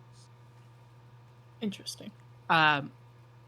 the chunk of myrcene encased in the center of his like torso is a little bit dimmer than most of the ingots that you have found.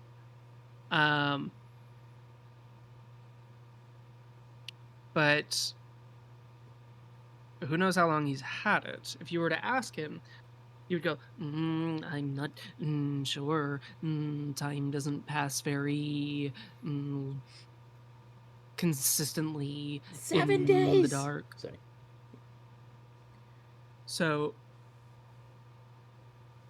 but yeah, you get the feeling that, like, at least compared to the other prototype, peacekeepers that you fought in the Shrouded Rose, like, this little telekinetic librarian is one of the very early attempts. So, knowing that, the modifications that you're intending to do, how would you have approached that? Very carefully, because we don't want to fuck up what already exists.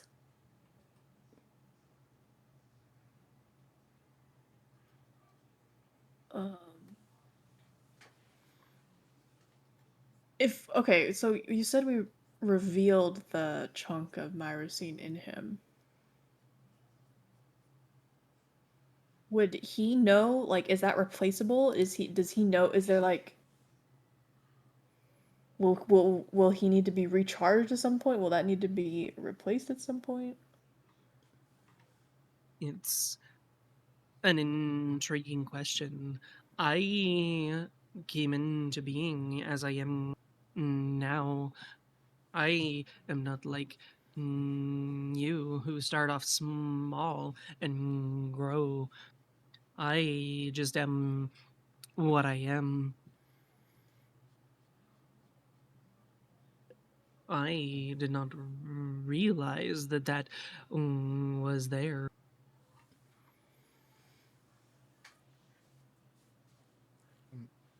Interesting. Yeah. So are you sure your only function when you were built was to be a librarian? That is what Silga informed me my purpose was. Although, I forgot the primary user number. Where is it? Primary user, oh, hold on. It was in the notes from last week, I think. Oh, Hylith Nair. Yes, that. Silga informed me that I was to maintain her library. Hylith did not give me purpose at all. Huh. Okay.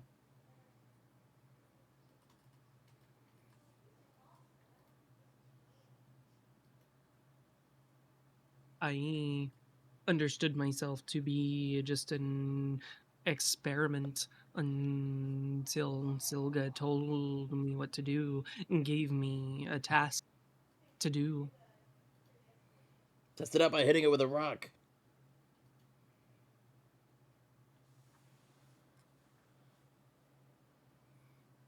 Maybe. Am I there as well? I'm not. Off and on.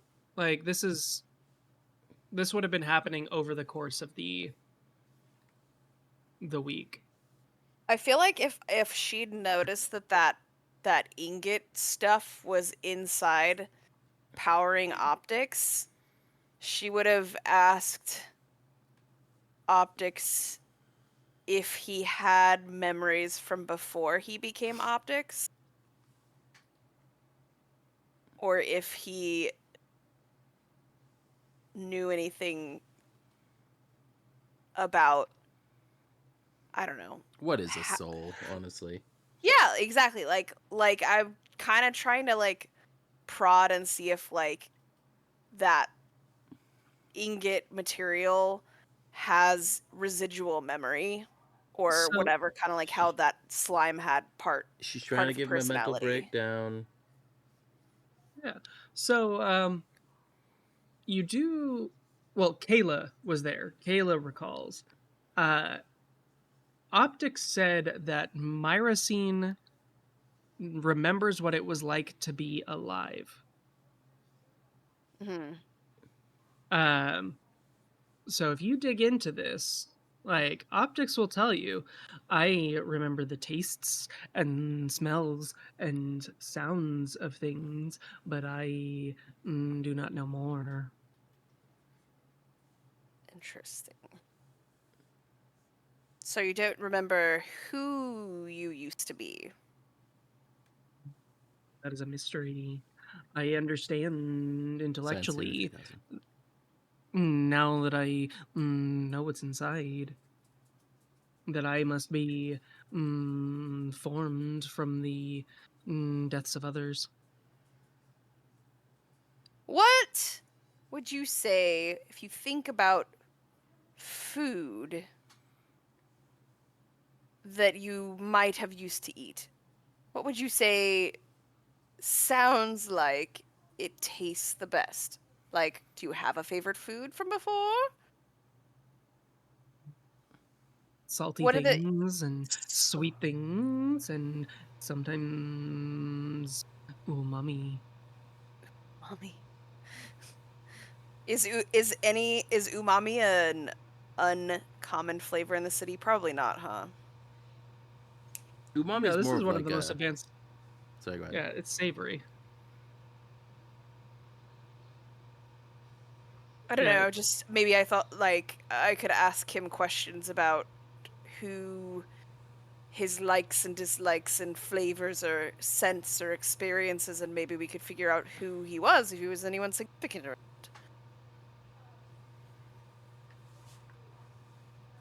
but maybe that's just a little hard to narrow down.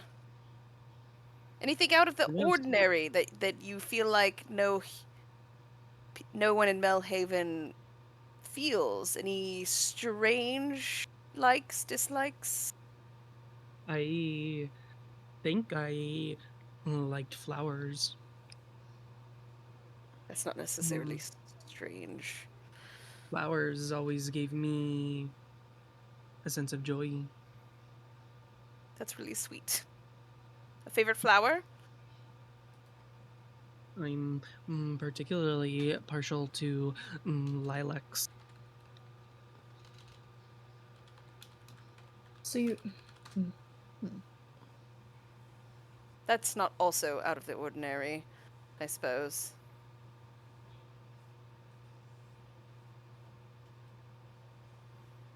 Are lilacs geographically easy to come by in this area, or are they like an expensive flower?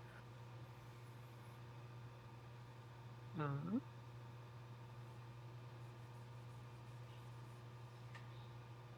I'm like now trying to suss out if um, it was like maybe a middle to low class person or someone that could have been like well off.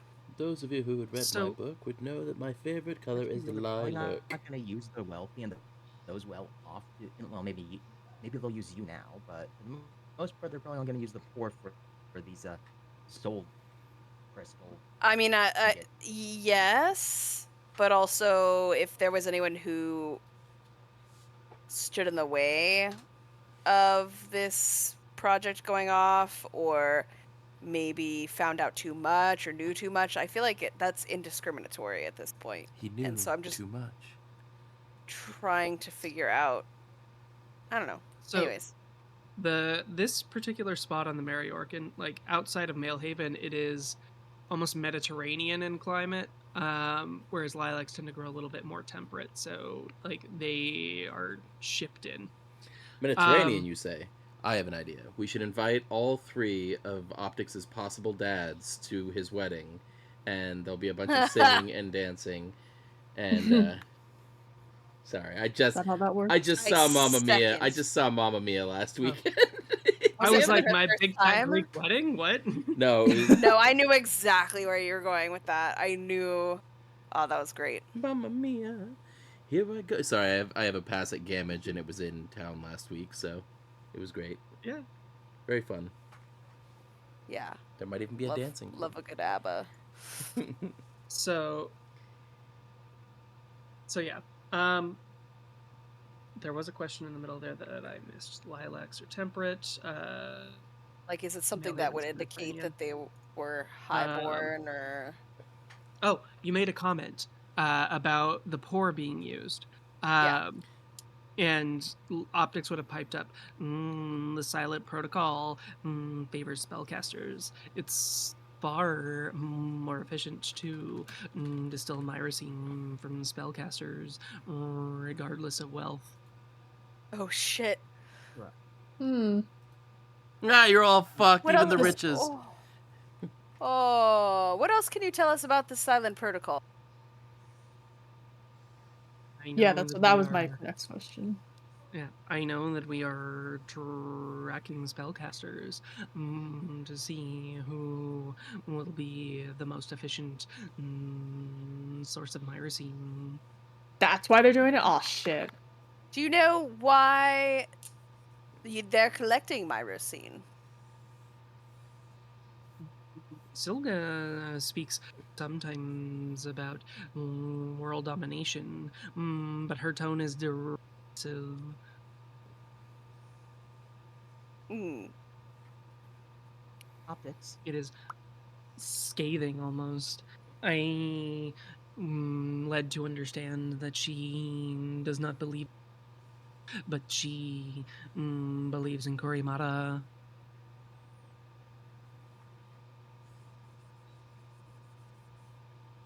Optics. Hello? Can you hear me? So you were very low, Lilith. Yeah, a little bit Was quiet. I in? You're good Alright, now, or is you're it? better now. I don't know what happened there. Let me know when it's good. For now. Yeah. No? Alright. Optics. Can you tell us of the spellcasters used to make these? Which type of spellcaster? Or what is the magic most potent that is being looked for?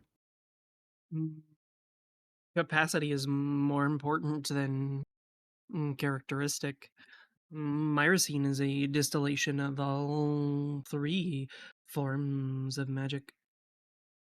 A potent druid is more valuable than a weak cleric.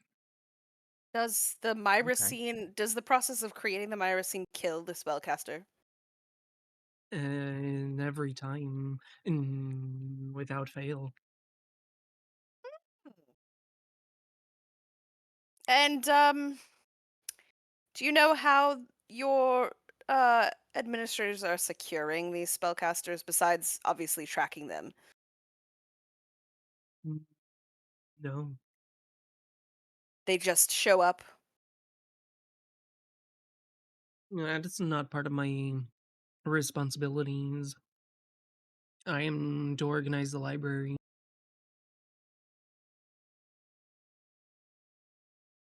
Right. Hmm. We should have stolen those books, but also Optics is probably a pretty good repository of the knowledge that was in that library. Yeah, I was gonna ask what kind of library was it? Garrett's Mostly like, finally names. they're asking the right questions. Mm, Names? Mostly names. It's records of Excuse me, sorry. the spells cast within the ring. Do you remember the list, all of the names, or just some of them, or you just had the books and you didn't memorize any of them? Well, I'm not going to sit here and list off 1,000 names. Um, I like how Optics is just like went from having that nervous like robot accent to be like, okay, I'm gonna be straight with you. I'm not listing that shit. Well, no. Oh, okay. Also, remember though, we Um, have the Oculus and we have actually the Have the list. list. Oh, okay, okay, okay. Then, instead, yeah. could I say who's the most powerful person on the list?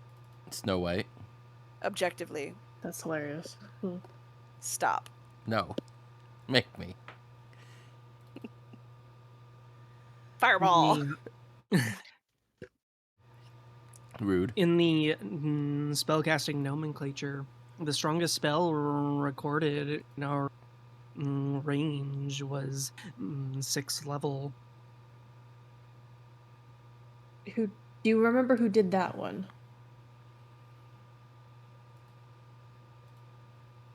That was a cleric named Rokomo. Does that name, if we like asked some of the coalition members throughout the week, like, does that name ring a bell to any of them? No. Is Rakomo still alive, or did you bring Rakomo in for processing? That was not part of my responsibility. Optics, you said you know names, right? Yeah, he'll start listing them off, and it sounds like when you put into Google Translate a bunch of characters with no spaces. Mhm. So it's just like Hold on. like listing off like hundreds of names until you stop him. I'm interested in one name in particular. Okay. Do you have any memory of reading about a Seraphina? Seraphina? No. No spellcasters named Seraphina were recorded within our range. What is your range? The device reached within about 1,000 meters. How many floors is that roughly? Would you guess? Or calculate? I said 1,000 meters. I meant 1,000 feet. 1,000 feet, Yeah. 10 floors in each direction. It's like a radius. And where was he found? Towards the top of the tower? That makes more sense, huh? Well, he was found where we all are in range of that device, Yeah. which we have technically. Yeah, so doing some back of the napkin math, this device would not cover the entire width of a floor, but it covers the height of several floors. It was just unlucky that you guys have been operating in an area that was just within the size of that sphere. How coincidental. This cleric who did 6th level magic, what spell was it that he performed? They performed?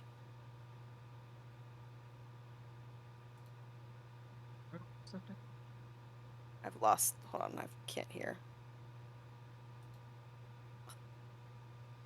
Were you looking for me? No, I'm Garrett just... was mumbling. You didn't miss anything. Okay. All right, sorry. Did he answer yet what Each spell it was? Sugar Prince was getting into the dog's water bowl. Oh, I love that. Yeah. Um,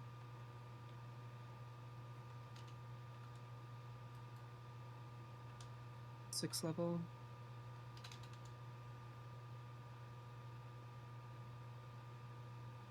Um,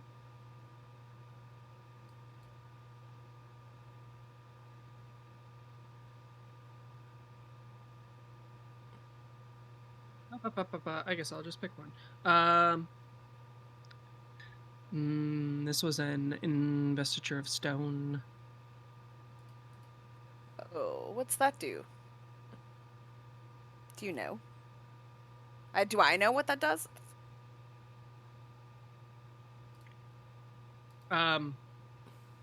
Make an Arcana check.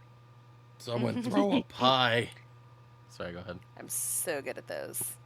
I'm gonna See, take, so I'm gonna go to the restroom real Optics quick. is not actually an expert in spellcasting, so this is 19. just what was written down. 19, that's Yeah. enough. Investiture of Stone. You remember the episode of Avatar where Toph like wrapped rocks around her body to attack as the Melon Lord? Yes. Yeah, that's Got it. it. Perfect. You like wrap yourself What? in stone and then like control it. That's very specific.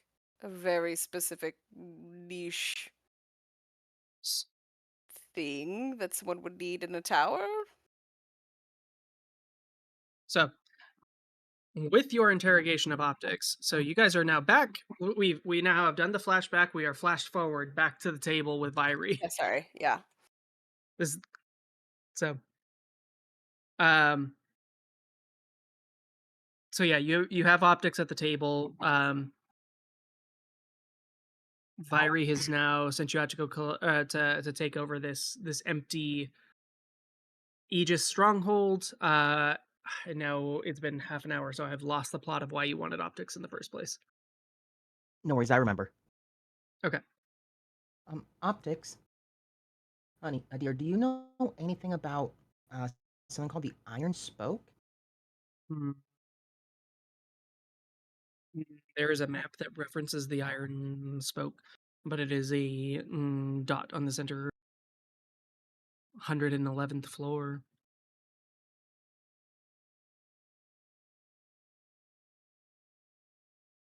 Okay, sorry.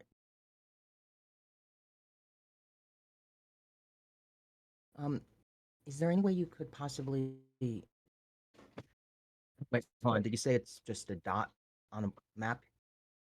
Yeah, so optics knows where it is, like referencing the map of it, but it's like optics is the ultimate like book learned. He has no like applied life knowledge. Okay. So if it was in his library, he can like reference it, but Alright, well, there goes that I thought. mean, if it's empty, it shouldn't be too hard to take, right? I just... well, that's the I'm the only thing. one who's been I've been inside the tower. I'm sorry, Vyri. I don't think that it would be empty. I can't... Sorry, go ahead, Vyri. I don't know what I'm saying. No, I understand. You've got more important things to say, and the robot's clearly more informed than I am. Um, this building, the Iron Spoke, is a decommissioned lift from before the magical ones were installed. Its whole purpose was to lift things above and into floors within the range of its chain.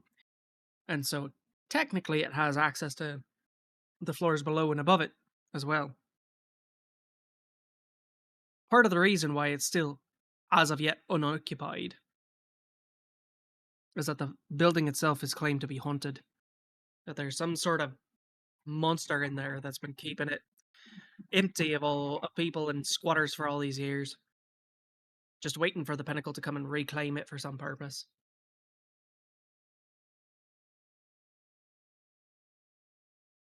Maybe it's just one of those weird ooze things?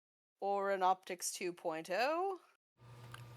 We got a raid while I was gone. Sorry. Hi, Garson Bevel. Thank you for the raid. Hi, Hiro Kanobu. Thank you for hanging out. Sorry, I was bathrooming. Right. Oh, Well, Road, pull up your pants. Let's go fight something, right? That's Yeah. what you do best. punch things. Yeah, are we punching things? I think so. Yeah, we There's spent apparently so long. monster, I thought we'd never punch things again. We were, for some reason, wanting a robot to read a list of names to us. I'm so tired of bureaucracy. I want to punch things. Road, are you able to punch a ghost? I'll punch a ghost. I'll figure it out. Well, In all seriousness, can Road punch hit ghosts? No, I don't got magic fists like some people. Unless the tunnel grip, Mithra Look, I and think- Caleb, Mithra and Kayla, both of you have high enough passive perceptions to notice that Rhodes' fly is still down. How can my fly be down? I'm not wearing pants. Yes, you are. no, The pants are like draped over a chair in the background, and the fly is down on those. Oh my god. I'm still wearing boxers. Put your pants back on, Road. No, Do you want to go or not? I've been cooped up. I want to do things. Okay, so put your pants on. We No! can go. All right, let's get. You're not gonna fight with your It's like little, it's like trying to put little Willy all little is really. okay. You're not. I mean, come on. I mean, come on, let's be honest, Road. Wait. You can't tell me that that's above average. There we Are you go. pulling There you something go. up? Is that what's happening? Never mind. No. Oh yeah, you're gonna go back to the, yep. That one. I don't like that the censored bar is a square.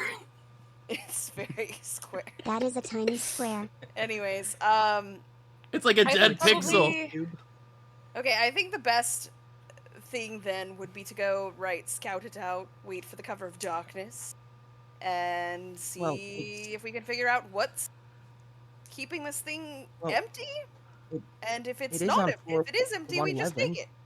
The 111. It's on. So it's it's on floor 111. So it's already dark. We don't have to wait for I don't night. think we can go now. I've got some other fish to fry, so if we could just get this But you don't know how to party cook. started. And no, I mean, I've got other errands I need to run still, but I would like to secure the stronghold as we've been asked to do, so I just realized that we my- can get a bigger room and a bigger bed, and then when Jeeves comes back, which he inevitably will, I will have space for him to sit beside What me. if you get a smaller bed though? I will not be getting a smaller bed. Absolutely not. I do not downgrade for anyone. Except for when I lost my home because I got kicked out and had to downgrade here. But there's only And going what I up was from about here. to say. Yeah, there's only going up from here. I mean, come on. Can't possibly get any lower than we Don't- already are, right? Don't I just tempt. jinxed it, didn't I? Yes. Crap. Why would you put that out in the universe? That's a superstition. We don't have to worry about that. It's fine. Says the one who with an archdevil talking in your head. The archdevil giggles in the back of her mind. He's fine. It's fine. He's helping me. It's fine. We're all good here. Everything's good. Nothing complicated at all. Right. Sorry, I've had 5 cups of brown juice, and I'm ready to go. Like, do something also. So Get some Bruce. Why didn't you offer any of us it? it's sitting right there in the pitcher on the table that we've been eating in front of for 30 minutes in our mind's eye. Don't you see it? I Along thought that with the was excess. muskrat sandwiches or whatever the heck it was that Rhodes' bartender friend is serving us. That I'm pretending Yeah, I is didn't realize that was- quail.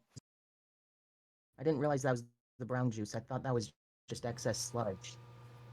No, that's the I brown thought you were juice. on The some brown weird morning new diet. hot morning potion, that thing.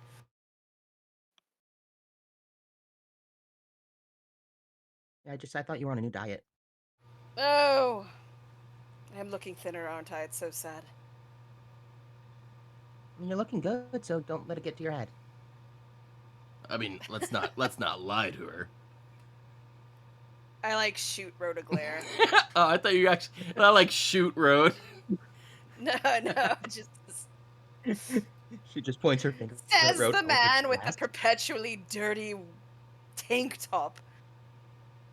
It's not dirty. It's well worn. Jesus. I wear it Road. when I bathe. It's Paula? gotta be clean. You know that Mithra Paula, could don't just make fun clean of it him. for you, right? But you refuse. You just like the sweat stains on there. It's the one shirt. Road like pulls out like a square of like golden like material and blows his nose with it. It's like I used to have another shirt. I don't know where it went. I'm going to kill you one day. I'm going to kill you, Road, and I will make it look like an accident. Yes. I Exactly. don't even think you would make it look like an accident. You would make it look very purposeful. As a I always thought warning she'd to just the plant a- others. She would just plant a sign in Rhodes' body. Othala the Second did. Yeah. God. Anyway, any other thoughts, ideas, or words we want to share before we go find out if there's a boogeyman living in this tower or not? Should we just go? There are thoughts that Yeah. are not wording, so let's go. Storm a fortress. We've been Right before we leave, I want Yes. I'm sorry. Go ahead. No, go ahead. I wanted to talk to Cass to see if she had any potions of night vision.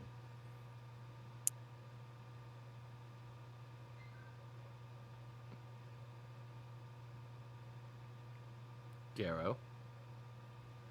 I think I Garrett don't just- have any right now, but they're not that complicated. I would just need to go and get some ingredients on some of the illuminated floors. Give me a day. Yeah, go. Take your time on it. If you don't have any right now, then it's not going to be as big of an issue. But it might be worthwhile on having a few on in stock, don't you think? I mean, we've got torches and probably a light Yeah, but if we're spell trying between to us. yeah, but if we're trying to sneak in somewhere, we don't really want to be seen. Who among us can't see in the dark? I cannot Just see in the Road dark. myself. I do not have that ability. Kayla? Nope, I cannot. Okay. So I 2 of the am a 3. raven, not an owl. True. Right. I don't know how birds work, but I'll take your on it. I mean, we could just hold hands and go in a line. Or, just I mean, if it's dark, we could still use a dim light and probably still be fairly sneaky. Or if you have an invisibility spell, or you could disguise yourself, or any number of things. We don't have to be completely All right. You don't have to be right. condescending. You- I just mean Did there's other Othala just ways name than all the things she needing. can Say what? hide? Did Othala just name like all the spells she can use? Um, no, she was making up spells she knew. She doesn't have any of. She's able to disguise herself and alter herself, and that's. But she can't do anybody else. Well, no, Alright. yeah, it's called disguise self for a reason. So, No worries then. Are you guys headed It's more out? so. I'm going. Yeah, I'm ready now. I'm yeah, ready we'll to figure it go. out. I'm going to make myself not look like Othala for right now, so I shall resume my typical reddish tiefling badass punk woman look. Pulling out the she's pulling out her actually no, she's He's she's pulling out. pulling out she knows things might get a little hairy this time, so she's got some more athletic mobile gear on top of her feathery new cloak that she's got that she You had to go totally over. huh? You had to go over to Niravuni's to open up Jeeves's chest compartment in order to pull out your Zuzu demon, like Yes. athleisure wear. Yes, Zuzu Demon. Yes, that's exactly what it is. I fucking bless you. I was gonna say something about Lululemon, but you beat me to it. Yeah, so she's got some like super stretchy, athletic, you know, spandex pants on, and then she's got some like fingerless leather gloves that you'd use to like lift weights or whatnot, and she's got that black and then like a skinny sort of spandex like water wick proof sort of tank top sports bra type thing on, and then the cloak sort of over And the that, great which coat over the top of it. yeah, the great I mean, that's coat. kind of a look. It is a look, right? I look like fucking Gambit or something. It's amazing. Anyway, Sports bra and like leggings underneath yeah, a fucking the like let's be real, the leggings and the sports bra are black with like gold sort of like accents, like a gold like trim, and then like a gold stripe down the side, like like Adidas striping on the pants. And then she absolutely 100% had somebody in the somewhere, either Cass or Kayla, whether they had time to do it or not, add gold trim to the black cloak as well. Just a very, very subtle amount, though. Not like a gauche amount. Black, red, and gold on the cloak? Or on your cloak? Yeah, it's like black. Well, it's already black and red. So it's now got like a little bit of a piping. Or maybe golden buttons or something. Okay. Yeah. So, she looks fucking dope. And she's got her hair up in a little, like a high ponytail. So her horns are like even more prominent. But she looks like a red tiefling. Rhoda's like standing behind her, like with his like dirty shirt and his pants with his fly down. He's like scratching his butt and he's like, "Yeah, we look cool." Speak for yourself. I am. Let's at least go! Rhodes looks pretty intimidating. Yes, he's always so intimidating, she says, not believing a damn word of it. Well, let's be real. If you ran into Rhodes when you were still like when we first met, you would definitely be afraid of him. I think I would have just given him a wide berth because he looks smelly, but I don't think I'd be afraid of him. Yeah, The people I fear are the smart ones. Okay, out of character. I don't smell. I said looked like he smelled. I didn't say that you were smelly. Okay, I'm not like... So it's like Post Malone. You look at him and you're like, he just looks like he'd be sticky to the touch. Oh. Oh no. I don't know why. no. I've always thought that about him. Ugh. Well, I why kind don't of you get go it though. Find out. Yeah. Oh no. Like how Elon I'm looks not greasy. saying he's a bad person. perpetually I'm greasy. just saying he looks like the personification of a movie theater floor. I like to say movie theater floor. I Floor would say is maybe crazy. Bar floor. Maybe I'm saying just sticky. That's all. Like bar floors aren't really sticky. They got like peanut shells and stuff. Ow! Oh my goodness. Did you just get whacked? No, I accidentally dropped something on my foot. He ran into Completely optics. unrelated to the conversation. Not good. Right, anyways, shall we depart and sort of see what we can see? Yep, let's go.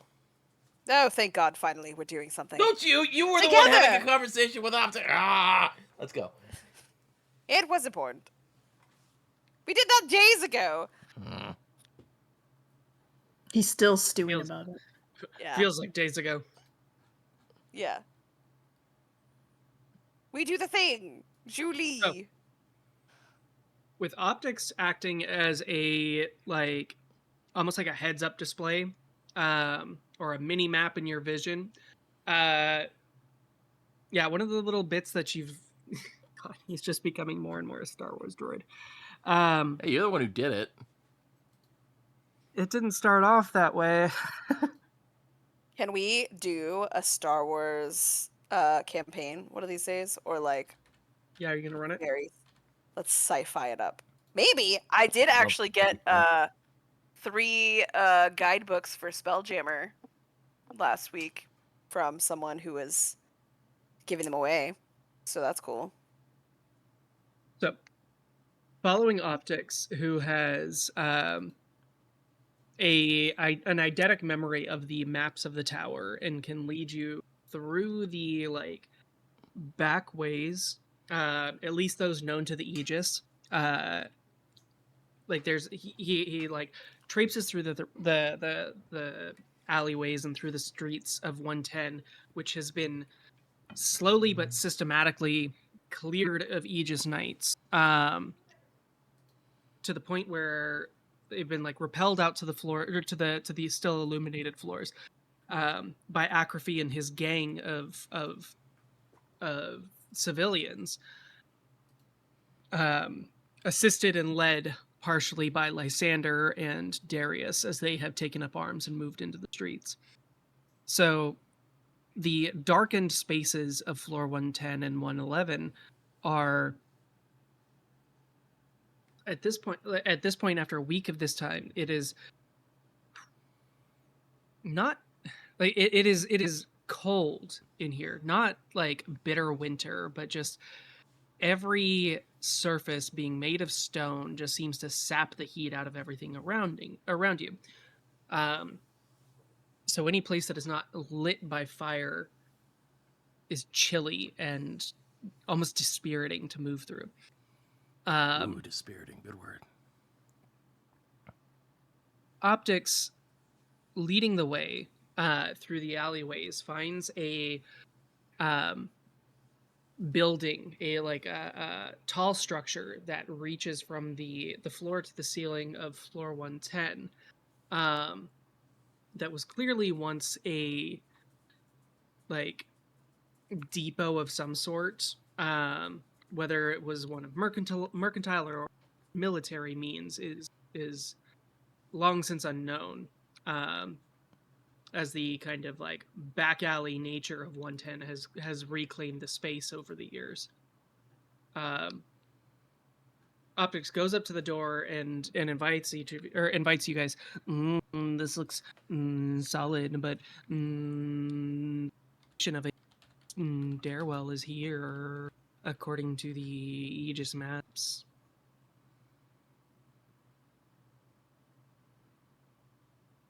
Sounds like a plan. So yeah, Optics is standing in front of a solid oak door, iron banded, in this stone face of a building, this depot that covers basically almost an entire city block. You can see off towards the far side of it, there's broken chunks of stone near the top where the wall has begun to collapse inward. But the door that Optics has come up to looks still to be solid enough to bar entry. If we approach it and touch it, does it feel solid? Yes, it is a wooden door with iron bands. Oh, okay. I don't know why I thought it was an illusion. Zagum is in the back of your mind saying, "Put your hand through it." Put my hand through it? I try to put my hand through it. You bump your you bruise your fingers as you reach through too quickly, just a little too quickly. Ow! Everybody around you notices, because it didn't look like you were trying to knock on it, because your fingers were all just outstretched until you jammed them against the surface of the door. Yep, that's real, all right. That was rude. Zagoom giggles in the back of my mind. God damn it, fucking shithead. Cool. Is it locked? The door? You said it's got Yes. iron bands? Yes, it does appear to be locked. I'll step back and be like, strong people or lockpicky people, do your thing. I've got this, and I'm gonna go up with my dwarven key. You got the tabs. Oh. Okay. I thought So she was Taz- gonna break it down, but okay, that's surprising. So Taz, describe to me what you do as you walk up with your new toy that Rode gave you. Have you been playing with it all week? Probably, but not in a useful way. I would have been going up to floors and seeing if it worked on floors or closets and things like that. I feel like a lot of describe times. what you do. Go ahead.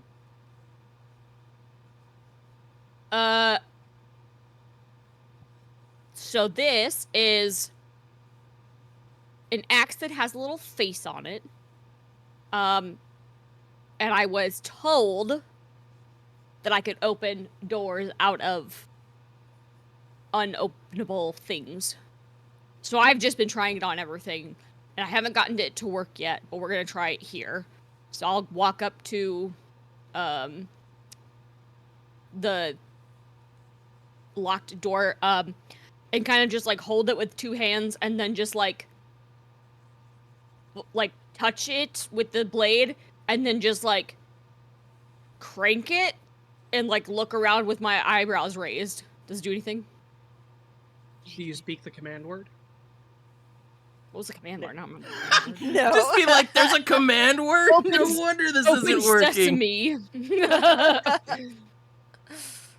course, it's No, open speak sesame. It's friend always and open. enter. Come on. Right?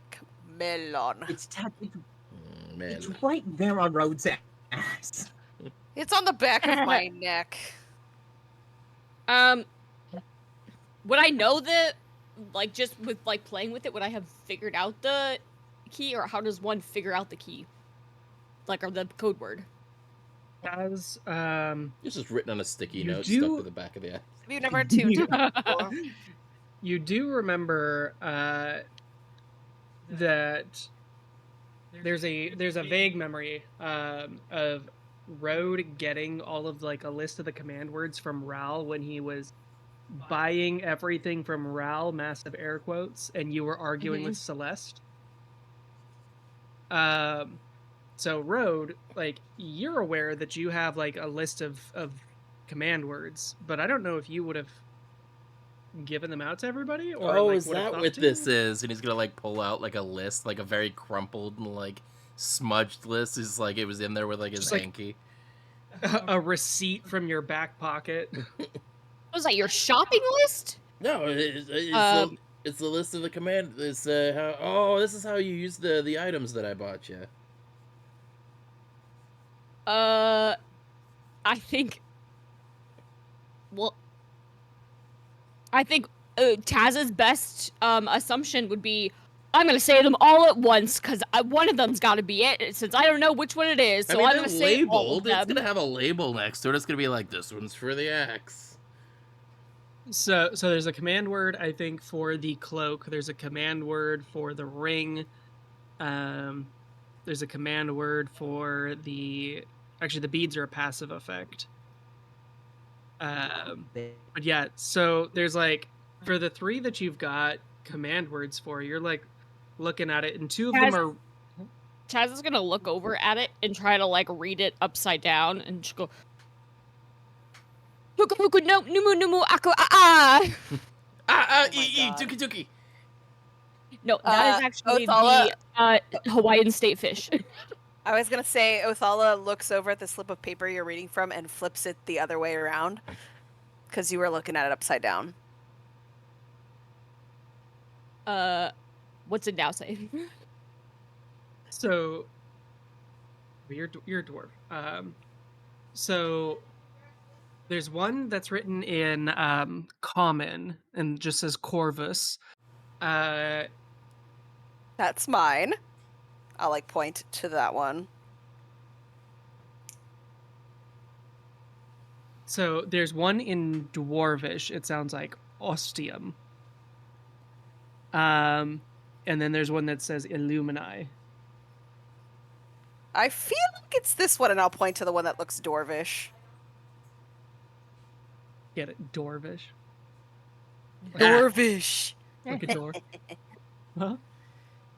Ostium. Ostium! And she'll like So- make grand gestures and then just gently tap the area with the axe. Perfect. So, Taz, you like rear back with the haft of the axe in both hands, like lifting it above your head and bringing it down to the door, and then like tapping it onto one of the iron bands. You then rotate the haft like a key, and you yell "Ostium," and then nothing happens with the door itself. Damn it. However, the stone wall 4 feet to your left begins to part open, like liquid receding from, like waves receding from the shoreline. Well, that works, I suppose. One of the wooden doors like falls forward as the wall itself like moves, releases the hinges from the door, and just like and comes collapsing down on like Road's shoulder. I really gotta work on Ow. my aim. That is not where I was aiming. I think it has to be not a door.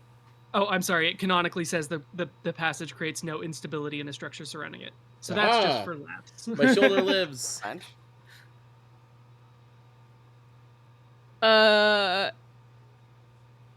This way, milady, and she'll like bow to Othala. Thank you for your contribution. And she'll like pat you on the shoulder and then walk in first for some reason. Taz is very like plumped up like a proud chicken, like just is like She needs she needs the praise. Is going through the wall a bad idea, or? So, Othala, you step through and you find yourself in a somewhat large empty room. There's a like rundown cart here, like a wagon. It's got like clearly a broken axle that's been sit here like left to rot. So you step through and like optics like scuttles between your feet and like zips across the room off into the darkness, which actually, oh, you've got devil sight, so you can still see. Optics just like scuttles off into the blackness, where when Rode and Kayla step through, the only hint of his passage is just a very, very faint greenish light in the distance. Not so much a direct illumination, but just kind of like the reflection of his passage on objects as he like scuttles through like debris and detritus that fills the space. I'll be like, wait, shouldn't we be sneaky and stay together? I think it's pronounced debris. Yeah, you need a moil for it. You got demoil, you got debris. Amazing. So, well, you could be sneaky, but I'm not very good at being sneaky. What's the marching order? Othala went through first since she was so kindly gestured to through by Taz. I'll go through second and probably try and take the lead spot from Othala at some point, just because I'm more able to survive getting hit by something unexpectedly. See in the dark, friend. But if you want, you can hold my hand, and I'll lead you through like a blind little puppy. I don't know why. Rode would actually rather just run into a wall. Suit yourself. Who goes after Rode? Who goes after Rode? I'll go after him and then like let him slightly run into things, and then I'll redirect him because I can see. Rode will pick Taz up. I was having so much fun watching him walk straight towards that wall. Rode will pick Taz up and put her on his shoulders like Master Blaster. So like what? She will swing around so she's fully sitting on your shoulders and grab your hair like she's Remy from Ratatouille. I was about to say, yeah. Thank you, little chef. So Taz doesn't have that short girl energy where she will absolutely maul anybody that picks her up. Nah, she can run up people's like backs, and she uses to her advantage. She's proud to be short. Perfect. All right, and then after Taz. That should be Othala or Mithra. I'm already inside. I was inside first, so I can. If Kayla wants to take up the rear, I can go next. I don't have blindside. Never mind. You go first. You go first, and I'll come behind you. I'll go ahead. Yes. So, perfect. Put the blind people in the middle.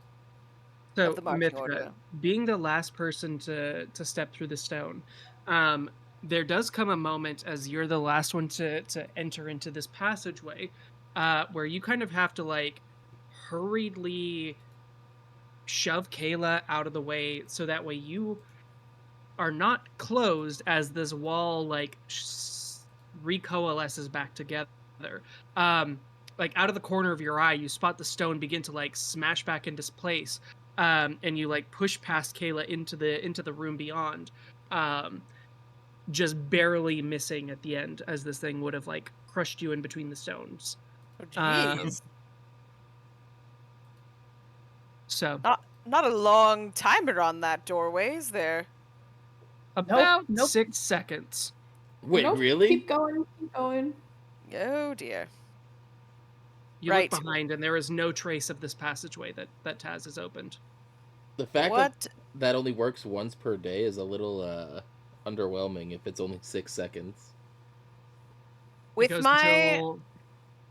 I guess it's 12 seconds because it's the end of your next turn, but that's fine. with my devil sight, can I see where Optics is headed? Can I Yeah, see anything in here? Yeah, so you Hey, watch as Gotala, what Optics do your like devil eyes see? Yes, thank you. Thank you for that. My brand. um you've got your obvious like blue contact lenses in. No, Um I just changed the color of my eyes to blue. I'm a red tiefling with blue eyes. They look totally natural. s- so Optics is like zipping through a bunch of detritus in the room until he comes up to this like ladder uh that you can see off in the distance, like just outlined in like the faint glow from Optics's like internal illumination. Um and he calls out like from the darkness, like, I have found the way up. It is still here. Great. Do I see anything else of note in this darkened room besides the ladder pathway going upwards? Make a perception check with disadvantage. Okay, can I guard myself? Believe in the me that believes in me. No. Woohoo! Double check something, make sure that I'm not crazy. I mean, I don't know what devil sight / blind sight does, but that's fine. You said perception? So you can see in perfect darkness as if it were dim light. Dim light does give disadvantage. So yeah. For Road and for Kayla, like this is pitch blackness. Like I you can't guys have see gotten shit. used to like walking in the semi-darkness. 17.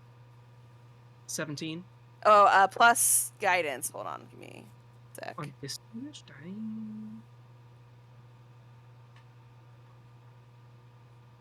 Dirty 20. Dirty 20. Yeah, I rolled an 18 and a 17, so. So looking around the room, this space does appear to be like a coachman's room.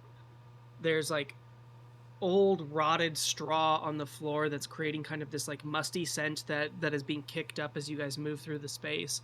Off to your right, there's a half collapsed wall that shows a beyond like a bunch of shelves that have fallen and collapsed onto each other. And then yeah, the ladder that Optics has run up to is maybe about 40 or 50 feet away, or I guess it's a little beyond dark vision range, so it's like 70 or 80 feet away from you, beyond a bunch of like boxes and crates of things that have long since been abandoned. Is there anything that looks like it's been disturbed recently? On a what was it, 19 you said? Dirty 20. Dirty 20. There are footprints through the room. It does look to be, at least to your eye, like a single set of footprints. And like a scrape in the floor that makes you think that the main door to this space has been opened within the last, like at least recently enough to make an impact in the dust. Guys, I don't think that we are the only ones here, and I'll like point to the footsteps. So we probably want to be quiet, sneaky, perhaps, or we just turn around and wait till whoever it is here leaves. No. You just turn around and Taz is like slowly pulling on Rhode's hair and he's like making noises. It's sneaky. Sneaky. Sneaky time. God, Rhode, shush. Oh my god. I'm sorry. I'm just imagining Othala like that scene in Avengers Infinity War where Tony Stark's dealing with the Guardians of the Galaxy and he's just like, we here to kick names and take ass, and Tony just kind of does his eye just like twitches. Yeah, It's like that Yep. whole situation. basically. The room here has no I'm windows. surrounded by idiots. That's what her vibe is right now. So, do the footprints go to the ladder, or they go some? The footprints do go to the ladder. There are no windows in this room as far as... what do you guys do? I'm asking the whole group here. So Taz, like you're piloting Road across the room, being kind of like nonchalant and haphazard.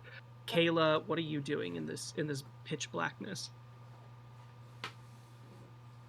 I am listening, seeing if there's any sounds I can hear coming from ahead of us. I'll describe to the blind people what I see. As in, like, there's a bunch of crates laying around, they look abandoned, everything looks decades old, but there is a set of footprints leading to the ladder that Optics is telling us we need to go up. And they look fairly recent, marks in the dust. I can't tell how long ago they are. If someone wants to light something, we can, but I'm just letting you know we may not be the only ones heading in this direction. You see like a light from Road's like cigar as he inhales, like, I don't know. Yeah, borderline blinding as the cigar goes up. Hate that smells so bad. It helps calm. Do the footprints look humanoid? Make a survival check. And we haven't had a lot of opportunities for survival. Yes. Believe in the me that believes in me. Woohoo! Woohoo! Hey, that's not bad. I'm doing real good tonight.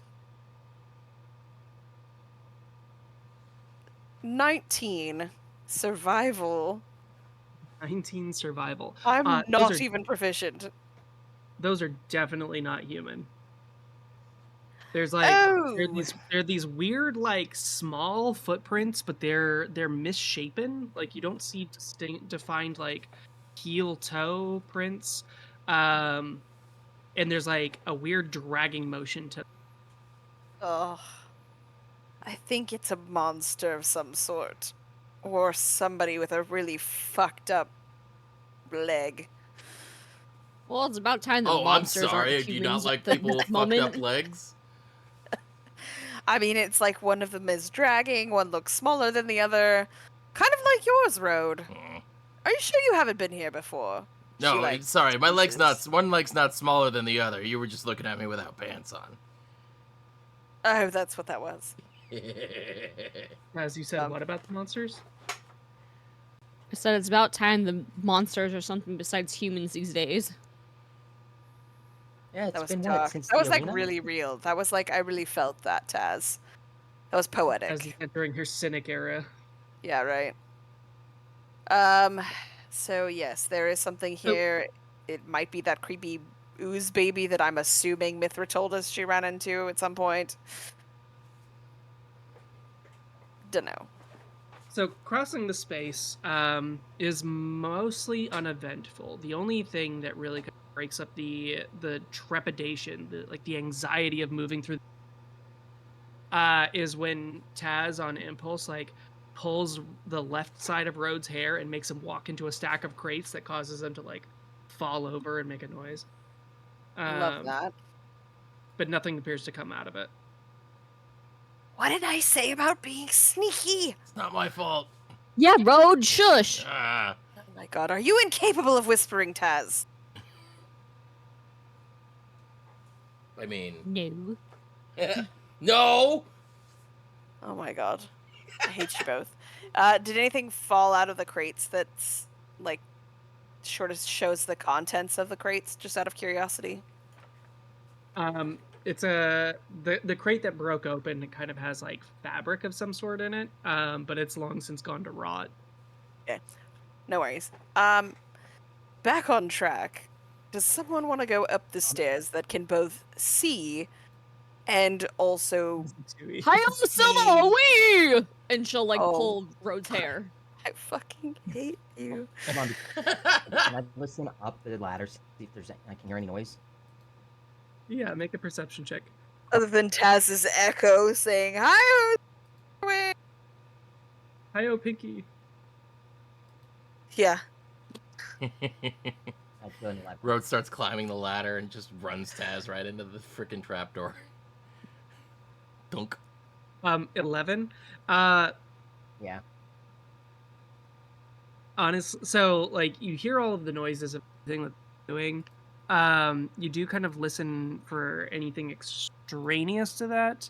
And the only thing that you catch is like just the reverberations of the like crashing, breaking crates off of the stone walls from the other edges of the room.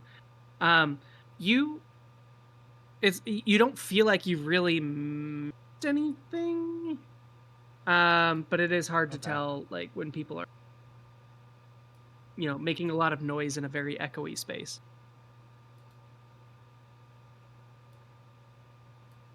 So Alright. Taz and Road, you guys are the first to make it to the ladder, given your impetuous natures. We'll just go ahead and make that assumption right now. Impetuous Yes, is that's the word what for it. that's what they said. So the two of you, using 6 limbs, climb the ladder, making it up to the top, and there is a trap door there.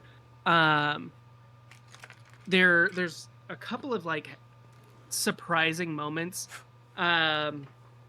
in that like rungs kind of like break off of this old rusted iron ladder, and they're like there's one of the rungs like drops to the floor, like pinwheeling through the air. Othala, you hear it, and just like in your head you see, oh shit, as this like chunk of metal hits the stone floor and ping ping ping ping ping ping. Fool of a toque. Sorry. Yeah. Don't know where that came from. But they make it up to the top without much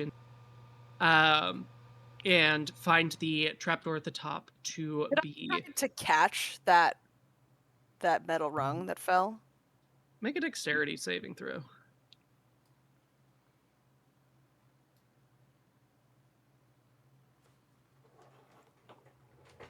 Nine. 9. Yeah, no, like you reach out for it, but like you're still several steps away, and like you try to like take a few steps forward, but it hits. Never the had ground the and you best change up. hand-eye coordination. Yeah, Smooth move, you catch it on excellent. its like second bounce. Yeah. Okay. Well, crap. So the trapdoor at the top of the ladder is stuck. You guys try to push up on it, and like it budges slightly, but it feels like there's something heavy set up on top of it. Like a monster.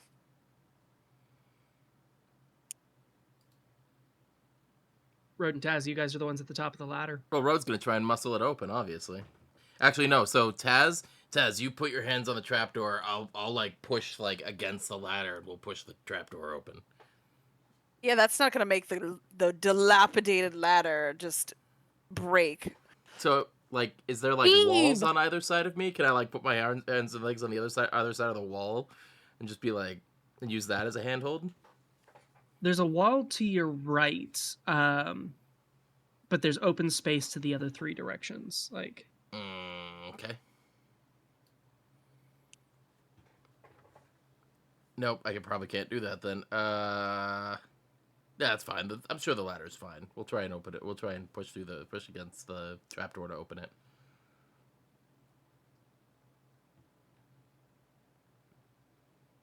Road, is there any chance you could get me another one of these keys? I mean, I kind of spent all my money getting that one, and the Damn other it. things. so if you'd like to make a strength check, you may do so to like try to shove it open, or athletics. Rolling. 22. 22. 27! Oh my Nat Son of a- 20!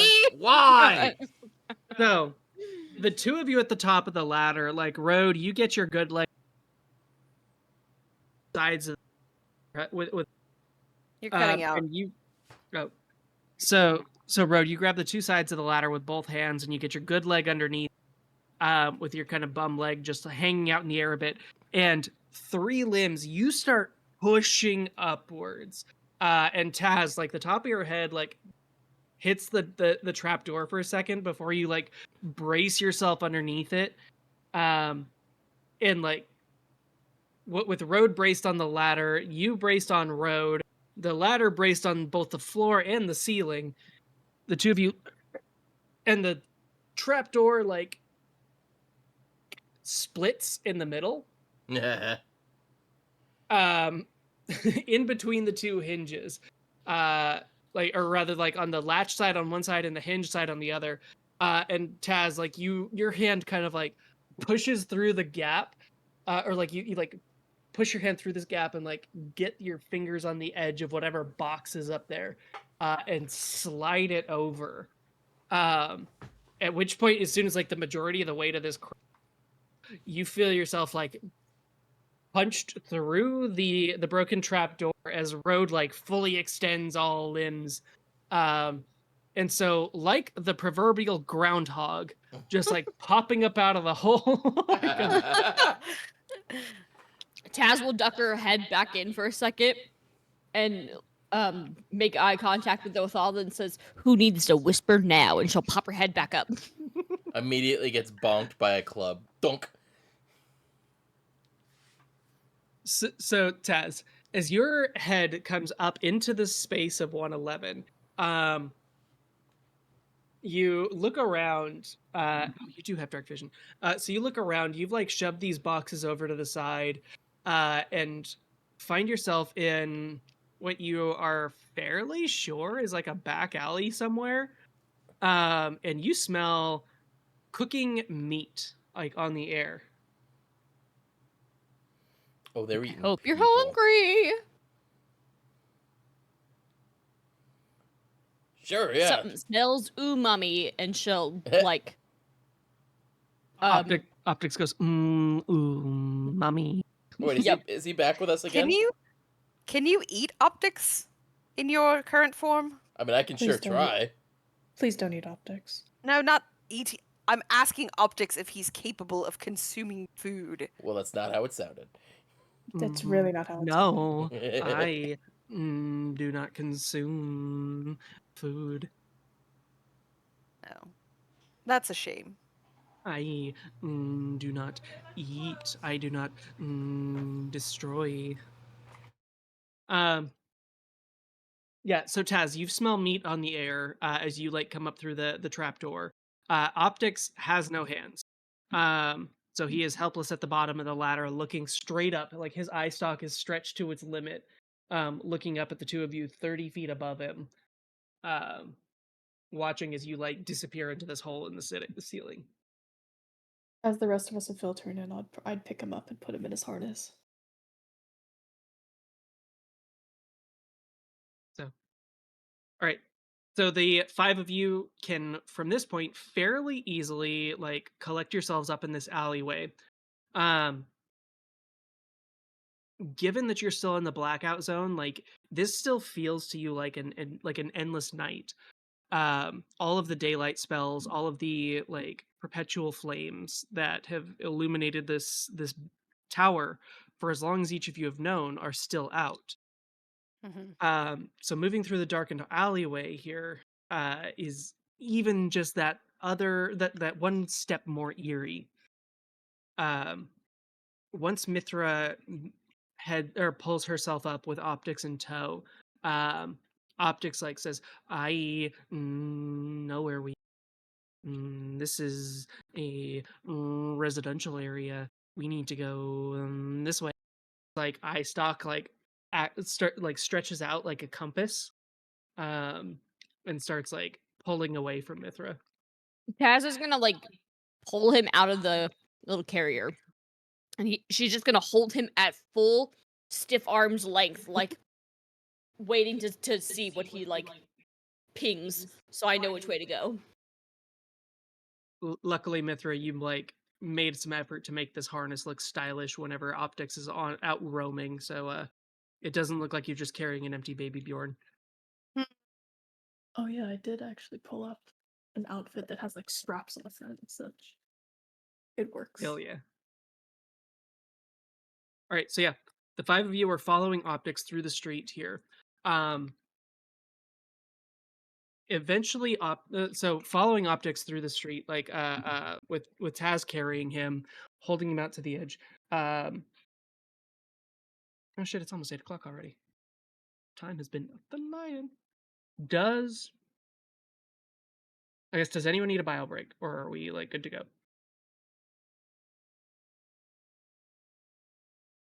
I could probably Just got use a back quick from the hospital for bio a dog break. bite. Yeah. Dog You wanna had trigger shots an and ad, luckily no and we'll stitches. give ourselves The 5 thumb minutes. is sprained, indefinite All right. infection. Yeah. So good times we'll for be me. back in 5 minutes. I'll run a quick ad so that we can see what so that won't like cause issues when we get back.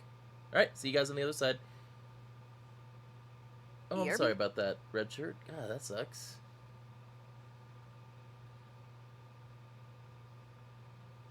All right. Well, we'll be back. We'll see you on the other side of the ad.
Red shirt, you're not living up to your name.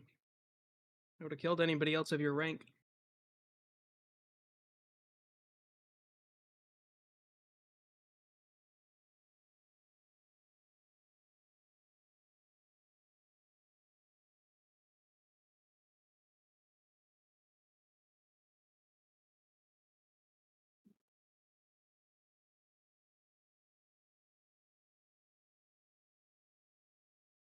Sound off if you're here. Good. Sound off.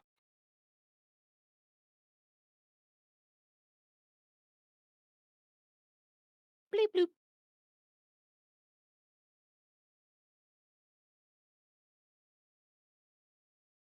Everybody but Road and Alba.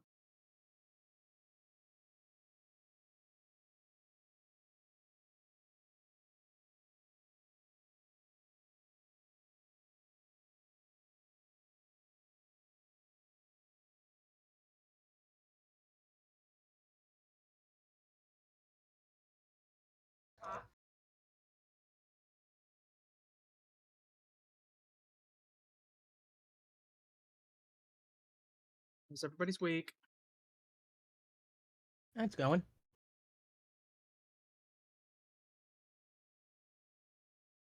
I had a few things I could complain about, but no one really wants to hear that.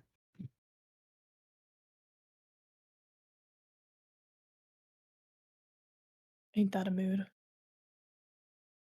Mm-hmm.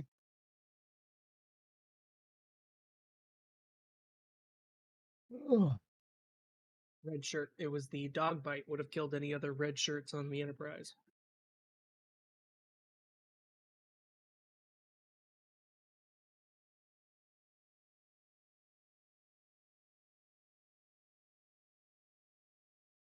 My last final is, well, I guess my only final, since I've done all my projects and stuff already, is tomorrow morning. So That's it's fun. absolutely Jover for you guys when I actually have time to plan sessions instead of doing them by the seat of my pants. Oh. I look forward to it. Y'all had a year of slapdashery. I'm back. Oh damn, he did fall in this time. I was fully Imagine closed. sneezing. No, I'm leaving. Bye. Aw.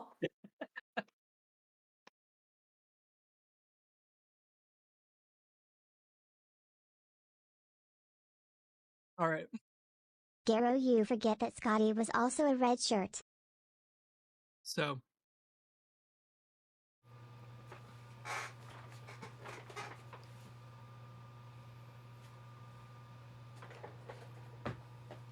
So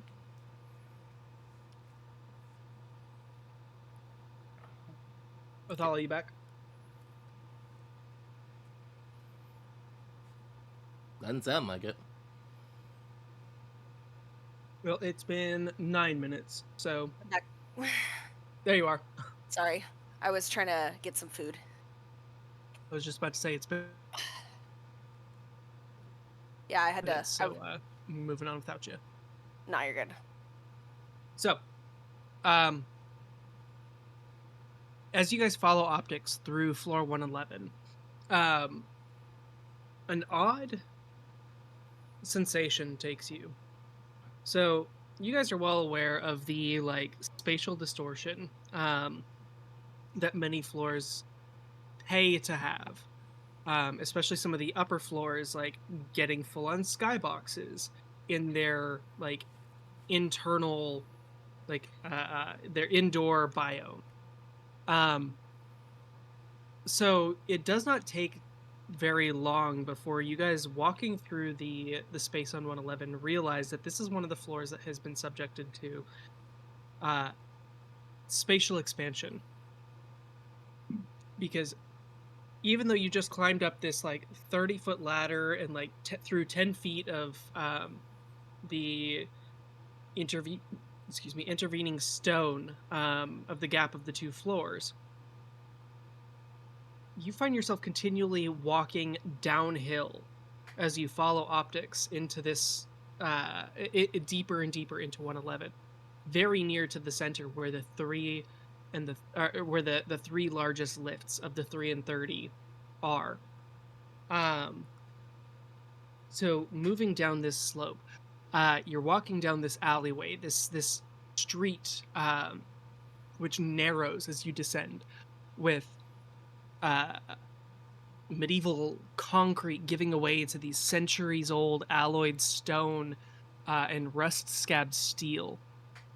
As you're walking through the dark, your footsteps echo too loudly, bouncing off of curved walls that haven't heard voices in decades.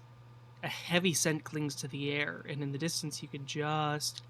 You're not sure if it's your imagination or if it's real, but you hear moaning, and a scent clings to the air. Burnt copper, old oil, and the faintest whiff of something acrid or chemical, maybe even infernal. Ahead, the corridor ends at a bulkhead door, like tall enough to accommodate a peacekeeper. It's half open, the metal itself warped inward by some ancient force as though something tried to claw its way in or out. A single red warning glyph over the entrance still flickers weakly on the arch above it, trapped in a loop of unreadable characters. The air grows still, and behind you the noise of the tower seems distant, muffled. The voices in the neighborhoods beyond have gone silent. And beyond the warped door, a heavy silence reigns, but not the comforting kind. The kind of silence that feels like it's listening for you. Piles of cracked shield plating and half-melted boots lie strewn near the entrance, as if a squad of Aegis Knights were caught mid-retreat. The armor itself has no bodies occupying it.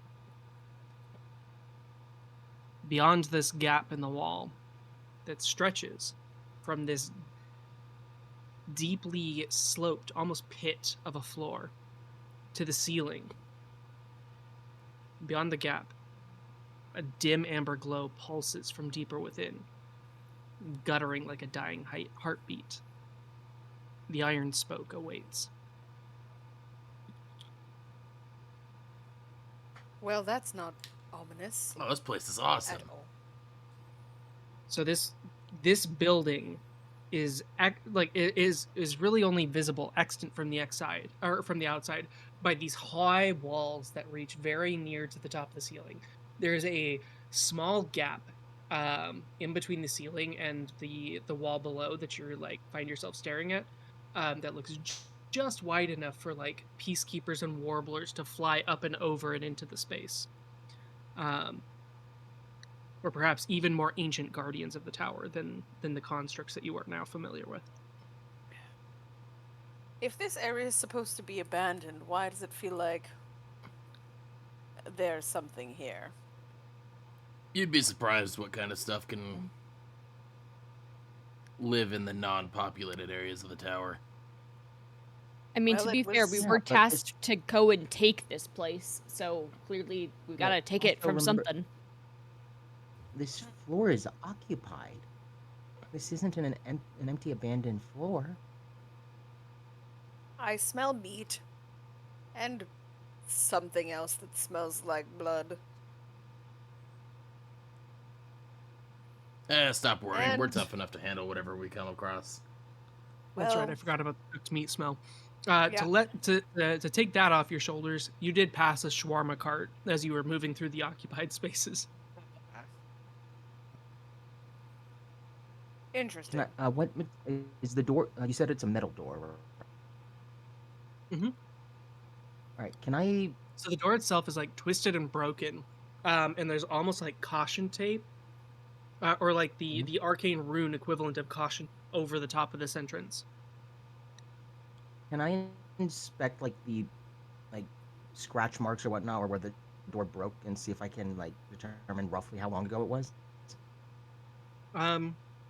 Yeah. Are you proficient in stonemason's tools or If I'm proficient in smith's tools, so I'd have understanding of metal. Okay. Ooh, actually, there is another relevant thing. But yeah, so make an investigation check on the metal. All right.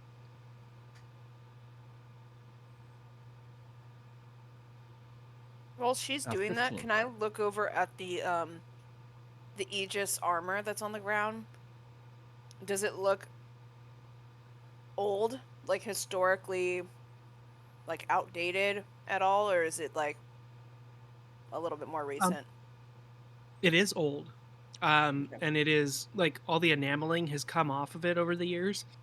The reason why it has not been picked up or scavenged by somebody is you realize like it is partially, it looks like melted to the stone below it. But when you walk up to go like pick it up, you like the integrity of the helm does not compromise. It looks almost like it's sunk into the stone. Weird. What was your roll, Kayla? I was 15. 15? Yeah, so the metal here, this gate looks like, so the metal itself was forged maybe 100 years, at least 100.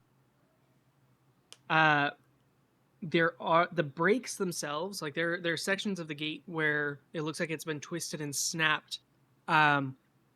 The ends of that are all like rusted and homogeneous with the surface of the rest of the gate. However, there is a section down towards the floor that looks like, for lack of a better word, that the metal has been chewed. Huh. Like almost gnawed on. Taz, you're a hill dwarf. You have stone cunning as a racial trait. So, looking at the like masonry, the architecture over here, yes, this is clearly like a built structure here, and the breaks on the the stone and the rock next to the metal gate,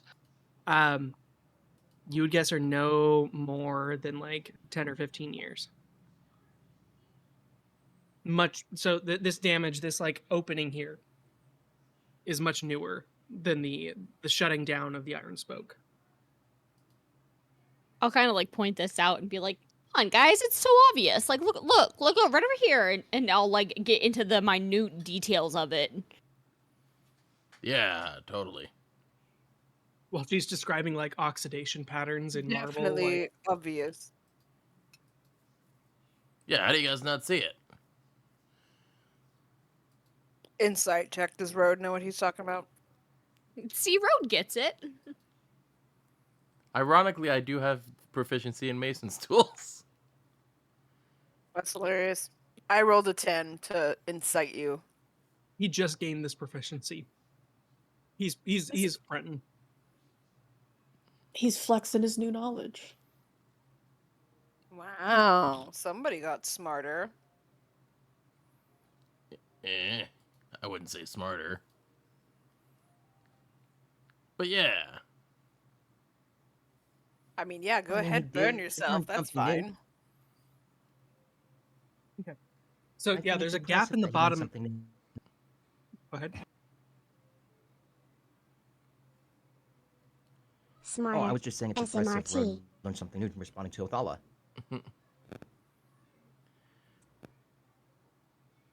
Right. So there is a gap in the bottom of this iron fence here, or like the gateway is set into the stone wall. It has been far less than 12 hours since you opened up the door down below. So it looks like everybody except for Road, if they were to like get on the ground and like scoot through, could get through without much issue. Road, you would probably need to like make some space in this.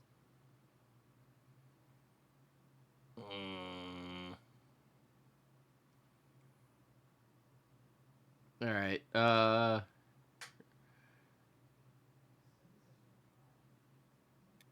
wide load coming through. Sure. So wait, it's just like how big is the hole? So picture like a dog tore itself out of its kennel. The hole itself is just barely big enough for the dog to get through, but not as big as the door itself. Yeah, if you were to make a strength check or athletics, then you can like try to bust through, or if somebody has like a way to break down this iron gate here. Sure. Now Image rode with a wide load banner Road is on his gonna ass. try and like XD. brute force it open a little bit more. Yeah. Okay.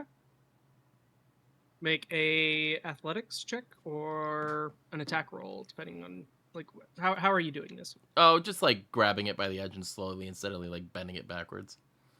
Okay, yeah, make an athletics check. 16. Believe in the me that believes in you. Woohoo. Oh, plus a D4, 16? I guess. Right? That's how that works. Yes, D4. Add a D4. 17.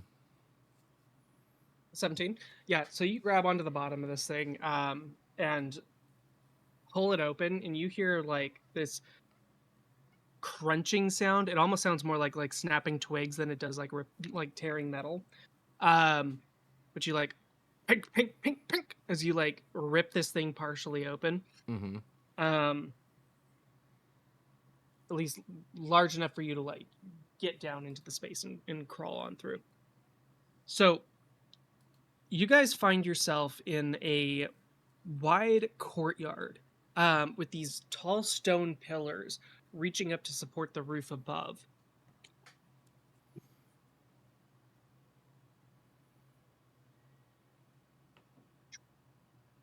You good to So go? yeah, Oh. this courtyard. Let me actually go ahead and activate this. It may take a second. No. So, if we take this tower spire thing, do we basically get the whole floor? Or is it So just the one area? This tower is, or this hold, is the size of maybe a city block. Oh, I forgot to do a thing. Ba-ba-ba-ba-ba-ba.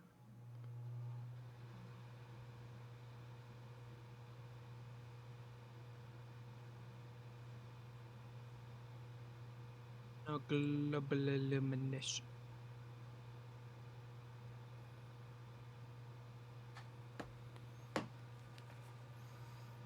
Got a map, folks. I can't see shit. Yeah. Are we sure we're in where we're supposed to be? So you emerge into this like forgotten courtyard, halfway buried in the tower, or in what feels like the tower's foundations.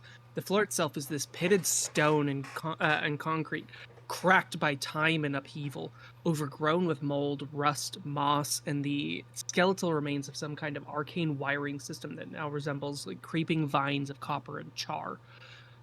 A half-collapsed statue of an armored Aegis commander lies on his side with the engraved plaque unreadable under decades of grime. The soldier's sculpted face is serene, but a fracture runs down the mouth, giving it the appearance of screaming. On either side, the massive support struts reach into the gloom above like ribs holding the tower together. Hanging between them, there are torn Aegis banners that still cling to the steel like molted skin, faded from the once proud crimson My to a bones dull, boil. bruised brown. To the far left, a freight tunnel yawns black and open, filled with stagnant water that glows faintly blue with residue. The head of a peacekeeper is just beneath the surface of this water, seemingly fused to the floor beneath it. Above you feels like there's nothing. The sound here is strangely wrong, with no echo, no hum of tower systems. Just the dull sound of your breath and the occasional drip of condensation falling onto corroded metal. Ahead of you, there's a broken doorway, which is half sunken into its housing, once a defense gate, now a wound in the wall waiting to be opened. The iron spoke does not remember you, but it remembers the warmth of the living. Ooh. What does that mean? So, Did we just I feel like jump Helldivers. forward like 4 months in in real life? Are we in What? Halloween? Lilith, you were breaking up. What? I didn't hear what Feels you like said. it should be the Halloween episode. That's what I was just gonna say. It feels like that Throw Halloween Othala episode. towards it. Let it hug her. So, how do you guys proceed through this space? Quietly. This court. So, I like a marching order. What's your guys' approach? I think like as soon as the stuff starts getting real creepy, Othala like starts to take more of the middle of the line or back of the line, like realizing like maybe not the best to be in the front of this. And she'll like just let Rode and Taz, who are just ever inquisitive, go first. I mean, if it's not broke, don't fix it. Not to sound racist, but Othala is the only black-skinned character in Speaking a horror of- movie. Garo, you'd mentioned that the like enchantment on this floor gives it like a larger space. Does Othala know maybe like how that works? Like I always thought that there was like some sort of subscription, like you could get the power turned off. So like, why have they left the enchantment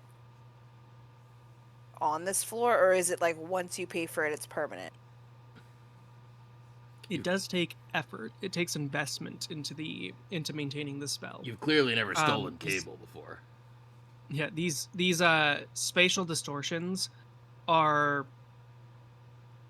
Yeah, this does definitely tweak Othala's like sensibilities here, being like, what the hell? The rest of this floor seemed like it was kind of like jank, a little bit of a backwater even. Does anyone else feel weird about the fact that someone is maintaining the larger than life space here with an artificing spell? Is the space bigger than expected? I don't see it. Yes. I'm more concerned with the lack of sound. Yep, that's also really strange and creepy. It's just us and the void. Void. There could be many. Is it an echo? No, there's definitely something here. No, there's no echo. You're doing that yourself. No, it only happens when you say void. Void. Void. Does it sound like, is there an echo, or is it like muffly, like all of the sound is being muffled, like there's thick Your fabric in voices here? your voices are not echoed. Yeah,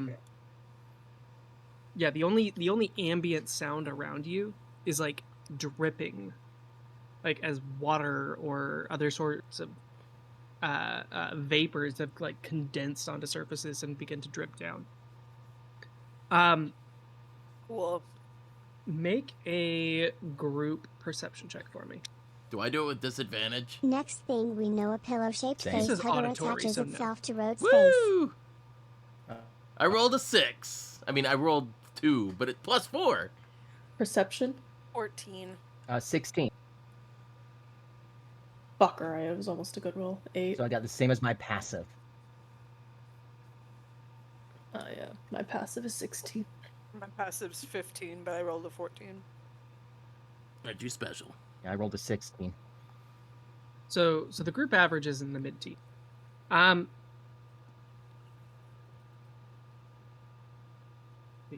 me actually physically roll this instead of just like doing it in my head.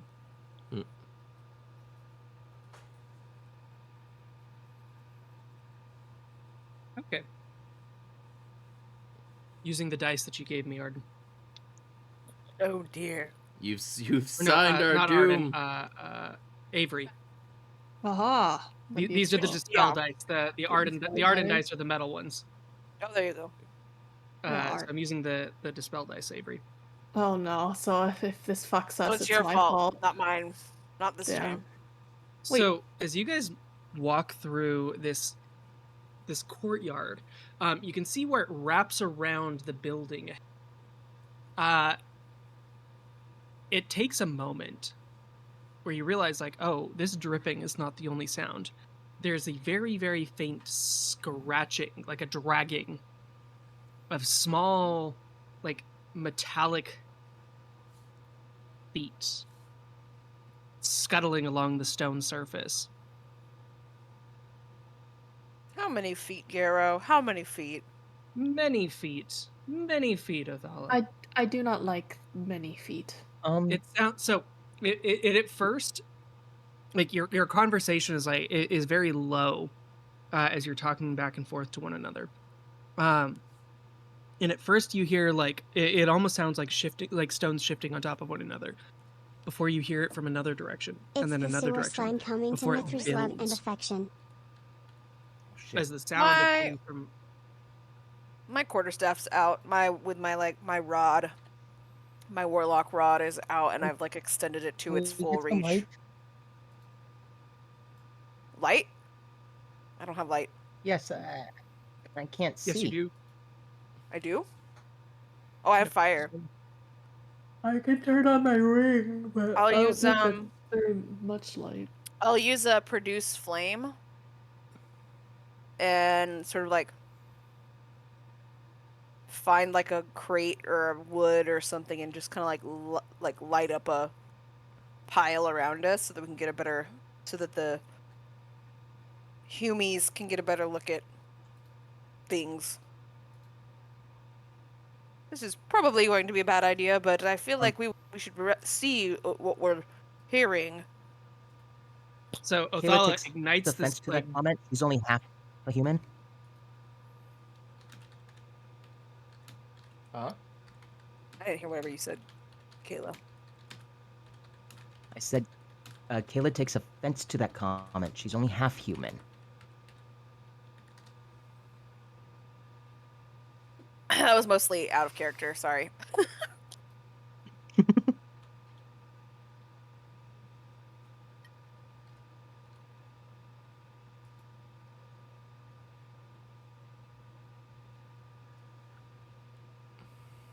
Okay. So yeah, Othala, you hop up onto like a crumbled bit of rock, of debris, and ignite your produce flame. You've got your staff in your left hand, and your right hand raises up above your head with the golden, like slightly faintly green tinted flames of your, what you're now realizing is your like patron's demonic color palette. You raise the flame up into the air, sending these eerie shadows scattering throughout the area. And as you raise that flame up high, you see them Oh in the no. distance.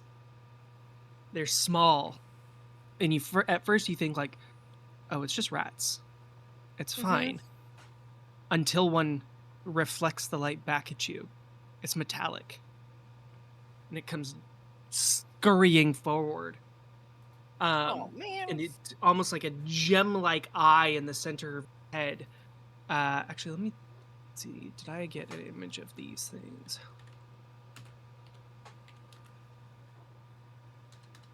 About between 12 and 18 inches tall. The thing like scuttles into the edge of your light.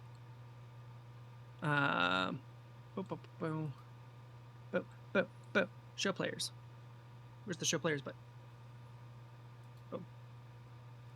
Oh no. Oh. Wait, They're what's like that little from? optics It's things. is this a Half-Life 2 thing? Maybe, I don't know. I found it on the internet. I vividly remember that from Gary's mod.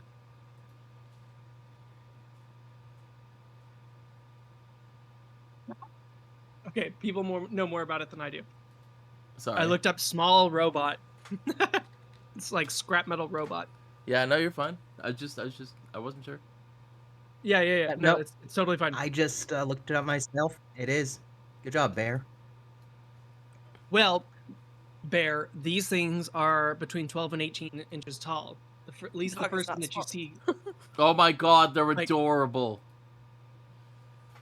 they're like chunks of metal. You can see bits of armor iron bars that have been strung together with like copper wiring. There's a gemstone in the middle of its face as it comes like careening around the corner and sliding in the dust. And it has this high-pitched sound, like a re sound, as the servos inside it start whirring up and it lunges. Let's go ahead and roll initiative. Woo! I've, They're cute, but I'm you know, gonna I've punch heard of something. rodents of unusual size, but I've never heard of robots of robotic size. 21. 23.2. What the? How? 27. No idea. But my initiative is Girl, plus 5.2. What the? That's interesting. Did you say 27? Garrow, I rolled a nat 20 on initiative, and this is just a bad sign. Oh no. This The is one doomed. time I roll well on initiative? Is bullshit. Everyone rolls well on it. I'm sorry. I'm sorry. Except me. Oh no. Write it down real fast. Okay, so who thinks they got the highest? Between 20 and 30. 27. So if anyone beats me, then Yeah, I was gonna 20 and 30. say Between I'm gonna say 15 and 20.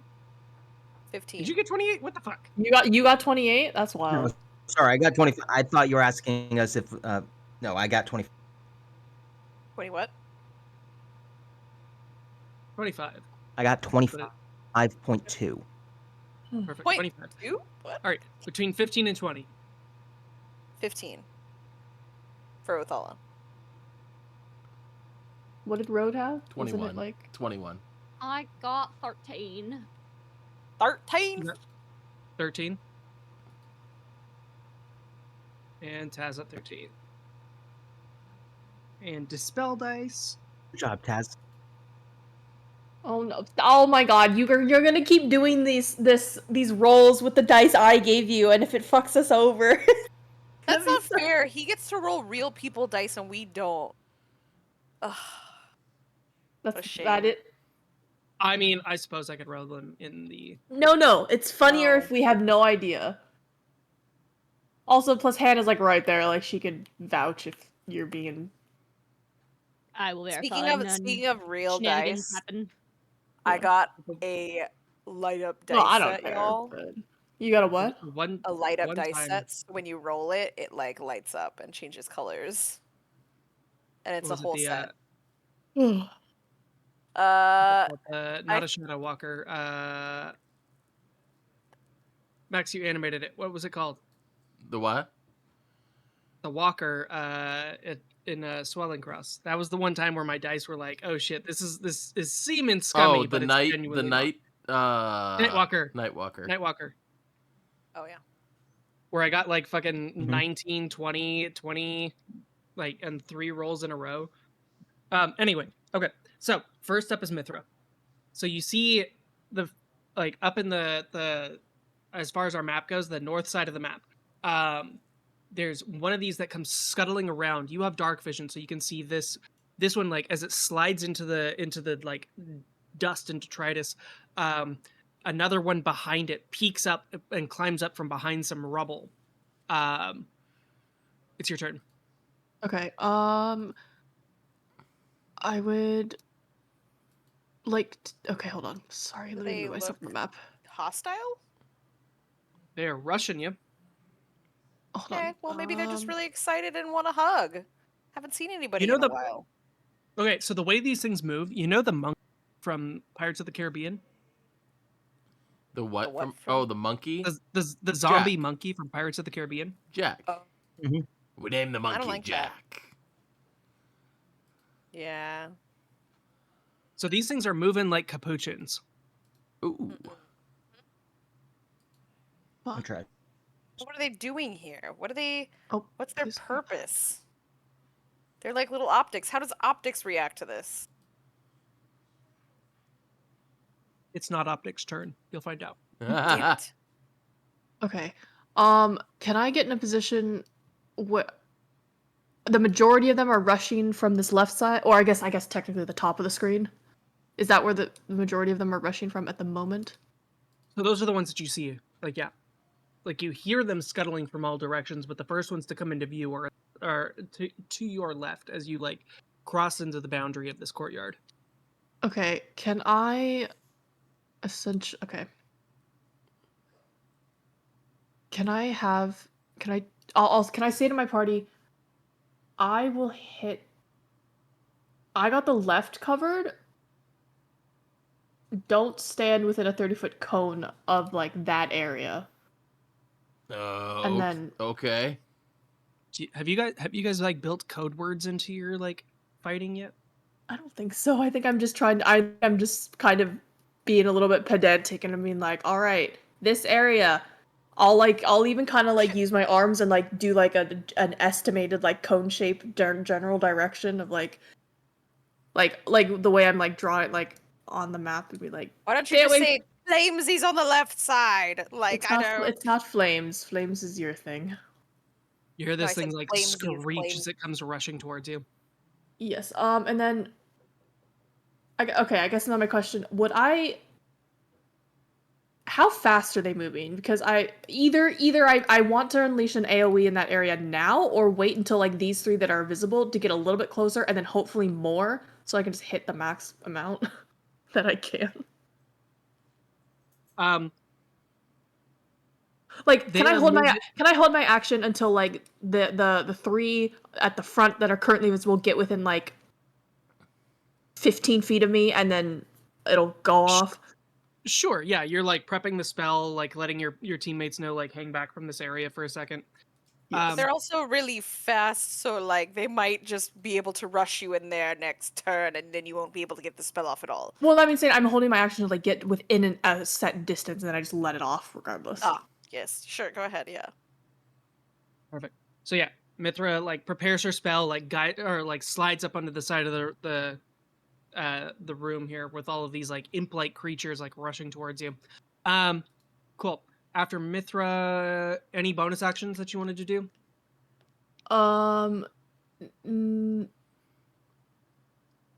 No bonus actions. I'm holding, just for clarity, I'm holding Rhyme's Binding Ice, so I'm gonna blast that in that general direction as soon as they get close enough. All right, Haley, you're up. I can't see shit outside the firelight. So I'll rush forward and stand next to Mithra. And like her, hold my action in case any of them get Okay. Or Mithra in that regard. Cool. Road?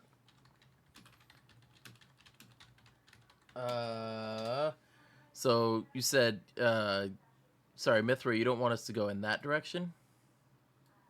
Correct. So if there's any coming, I'll handle the ones that are currently visible rushing us, and any potentially that come from that direction. So focus either in front or like, I guess to our rights, but like technically the bottom of the screen.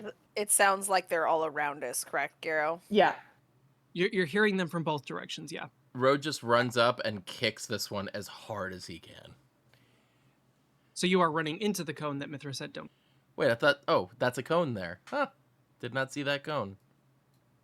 There, I'm safe now. No, I'll stay. Damn it. It's a 30... I was trying to do the measurement thing. I suck at it. It's a 30-foot cone. Oh, it's a 30-foot cone. Yeah. Yes. So... Alright, Road will place himself over here then in between the pillars. Yeah. No, there's a I'm wall like here. I'm more thinking like if any, I don't know if you can see my mouse, but if any like appear like right in front of us, directly in front of us, like we're like right in front of where Taz is, I feel like that would be good for you to hit. Fine, Road will go over here then and help. No, Road will back up Othala. Taz is strong enough. She can see things. So Road will be over by Othala, and just in case they try to jump her. Thanks, because I guess I'm the one that's lit. Exactly. True. You were the one to attract all the attention. You asked me to light it up. Well, no, I'm not So saying after there's a negative. So after road, these things, like these ones up here on this north side, come scuttling forward. More like Taz has seen things. All three of them like break Poor from little cover dwarf. and come rushing. One of them like grabs a chunk of metal like off the floor and whips it towards you. As it enters the range that your spell's about to go off. So this is the only one doing a ranged attack. So Kayla, make a dexterity saving throw. Kill day for everyone else Or is sorry, just trauma day for sorry. her. It makes an attack roll. And then you save. All right. That attack roll is bad. So you're fine. Because that's a total 9 to hit. So you watch as this like chunk of metal that it like Yeah, that missed. like And yeah. Go ahead. the one that came within my range, I want to use my action on it now. Okay.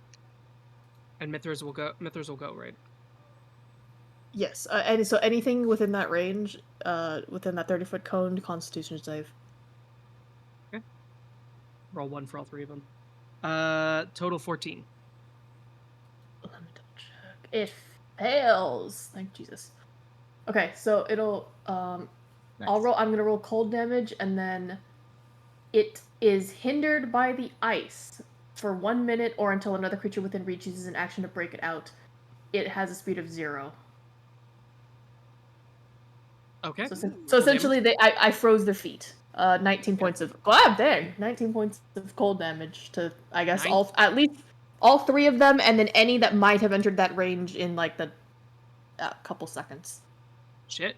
All right. So yeah, your rhyme goes off. Kayla, make your attack roll. What was you can say? All right. That's gonna be a dirty 20.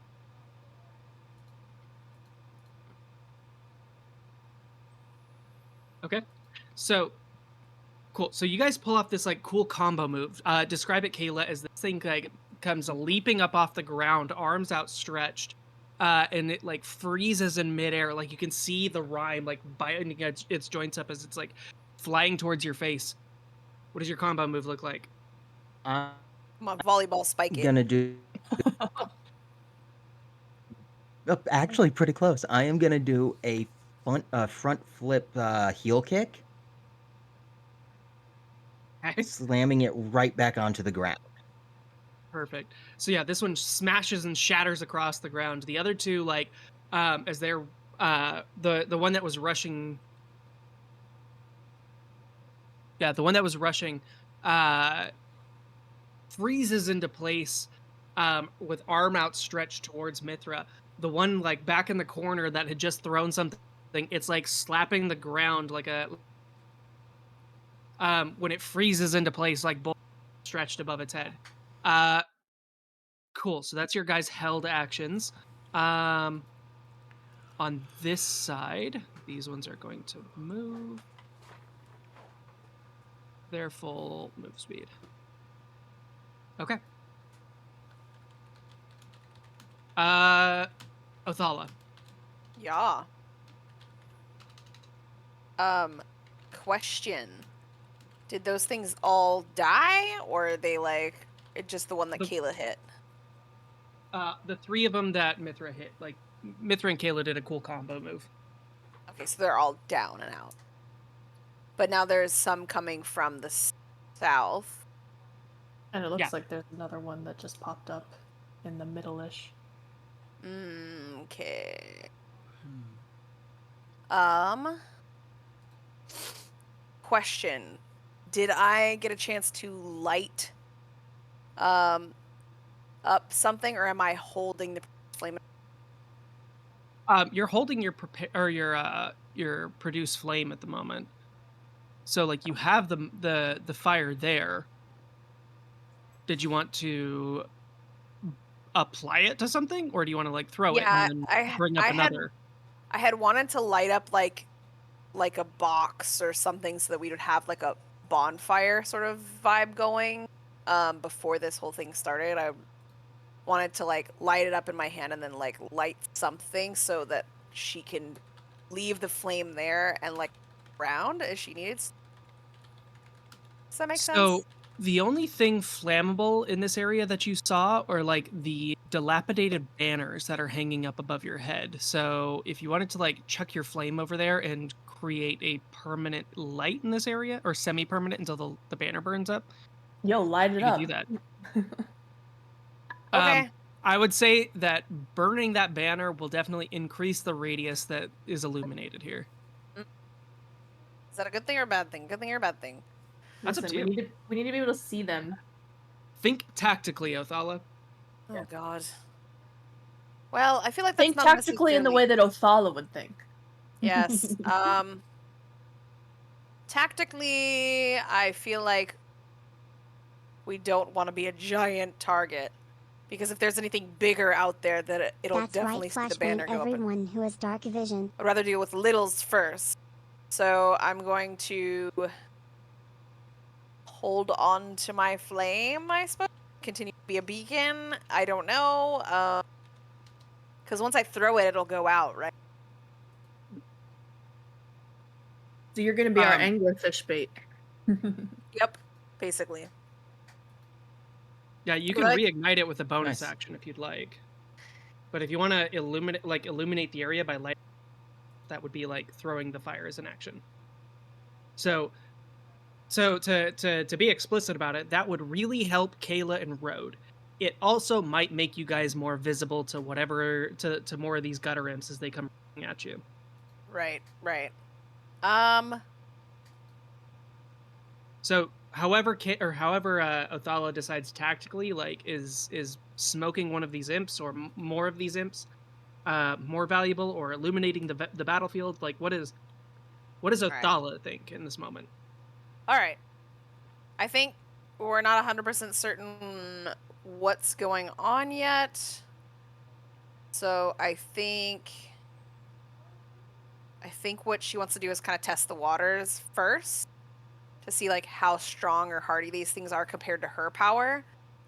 And she's gonna throw out a couple of Eldritch Blasts at some of those southern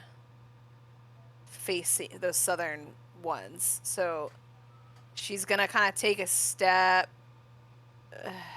here, kind of further against the pillars here, and she's gonna fire at this one and see what happens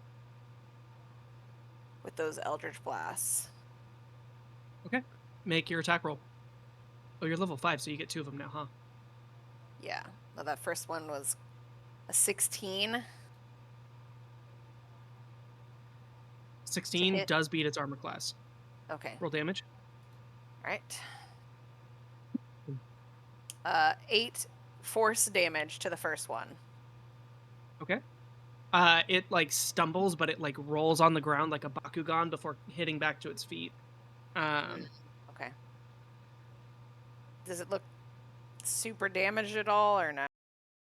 One of its arms is like hanging off, like you've snapped one of the wires that was acting like a tendon on the thing.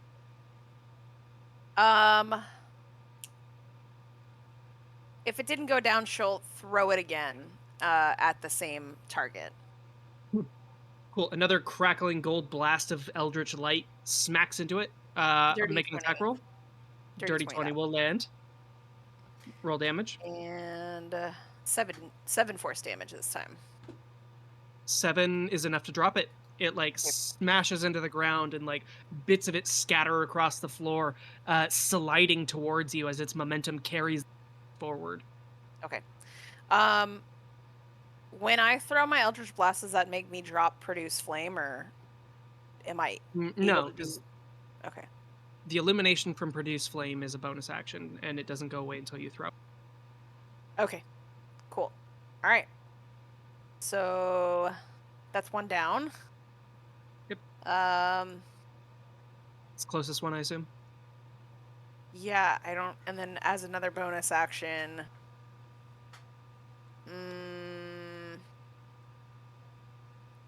don't know if I have anything I want to do.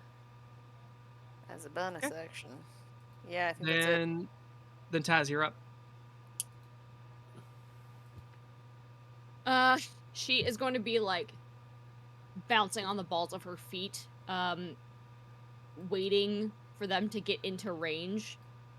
Because Mithra had said like that I needed to be over here, so I'll get a little bit closer.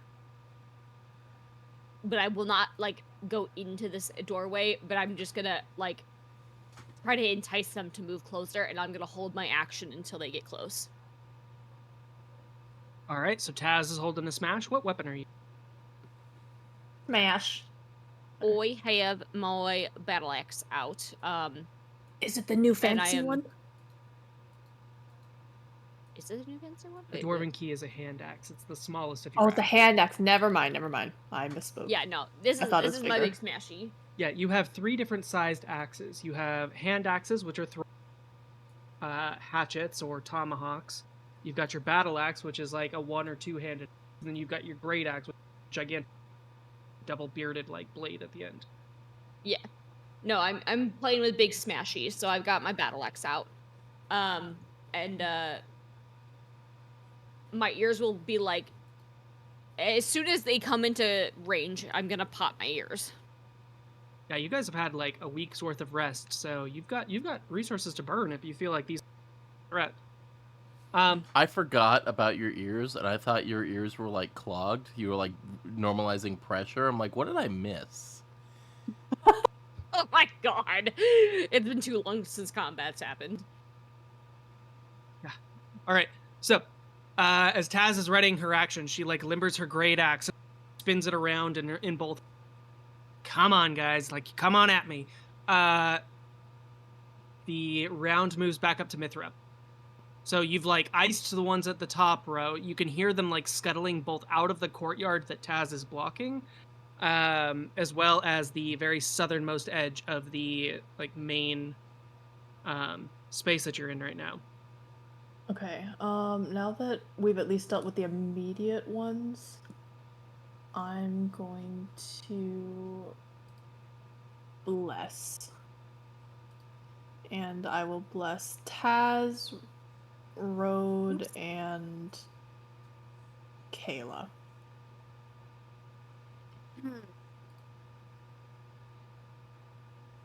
Okay. Thank you. So, attack rolls, saving throws, D4 added. Thank and you. then I will move back slightly closer. Oh, hold on, I clicked the wrong clicker. I'll get myself a little closer to Road, kind of in between Road and Kayla for like maximum protection. Hopefully, there's no sort of AoE thing that they do. Otherwise, we're at.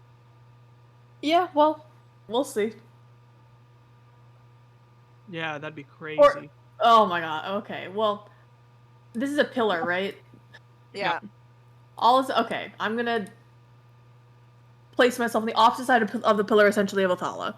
So, like, we have the 2 casters kind of near cover, and then all the frontliners out there. And Cool. that'll be my turn. Okay. So you've gotten your bless. Kayla, you're up. Mithra's still, or Othala's still holding the flame Alright. above her head, like space around you. I have absolutely no idea where any are. You can hear them everywhere.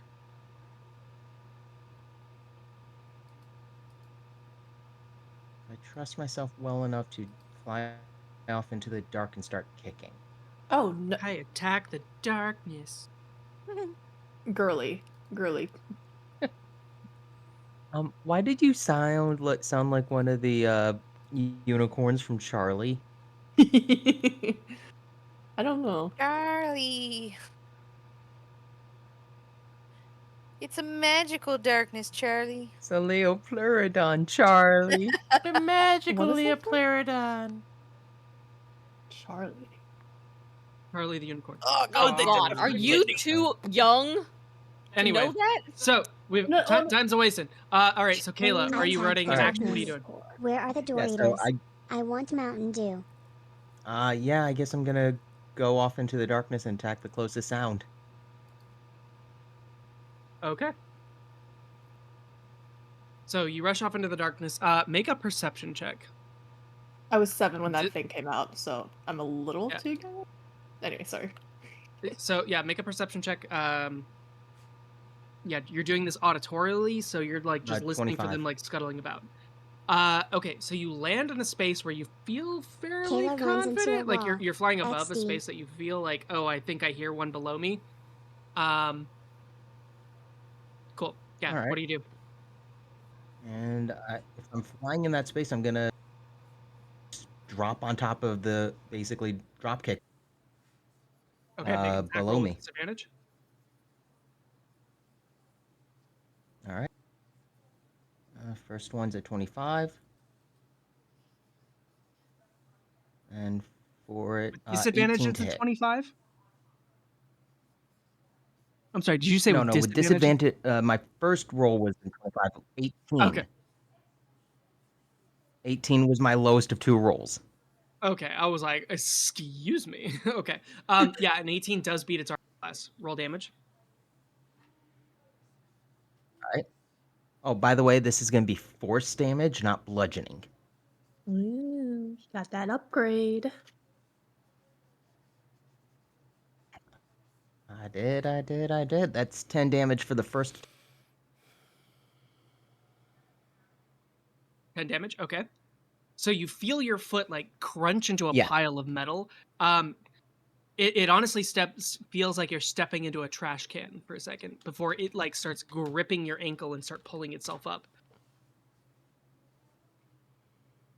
All right, I'm going to use my second attack to kick this one, hopefully in the direction of a second one of these robots. Okay, make an attack roll with disadvantage. Technically, there's no mechanical change, so you're still just attacking something in the dark. Even if our descriptors. So my first roll is a 15. Okay. And second roll is a 25, so 15 to hit. 15. Tie goes to the die. So yeah, you like as this thing like grips your ankle, you like get some momentum by spinning on your other heel and like launch it off into the darkness. And you hear it just like smash into some stone and just like ping, ping, ping, ping, ping, as all of its little metal bits like start smashing all over the place.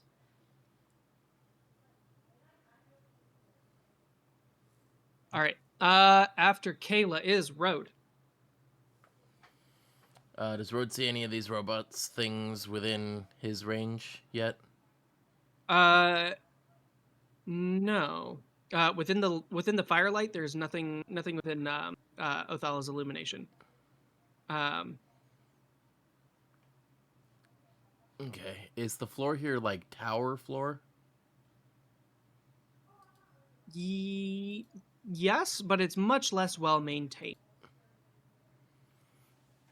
Okay. Like if you're asking if your gauntlets are functional here, yeah, maybe. I can't go through solid rock. I just looked it up. It has to be dirt, non-worked dirt.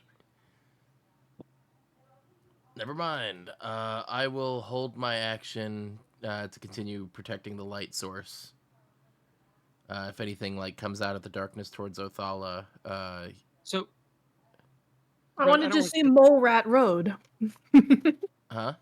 Yeah, so I wanted if to see you you'd like- diggy. if you'd like to start burrowing, you can. That's what I'm saying about it being much less well made. Still that marble, but it's like the tower itself needs upkeep.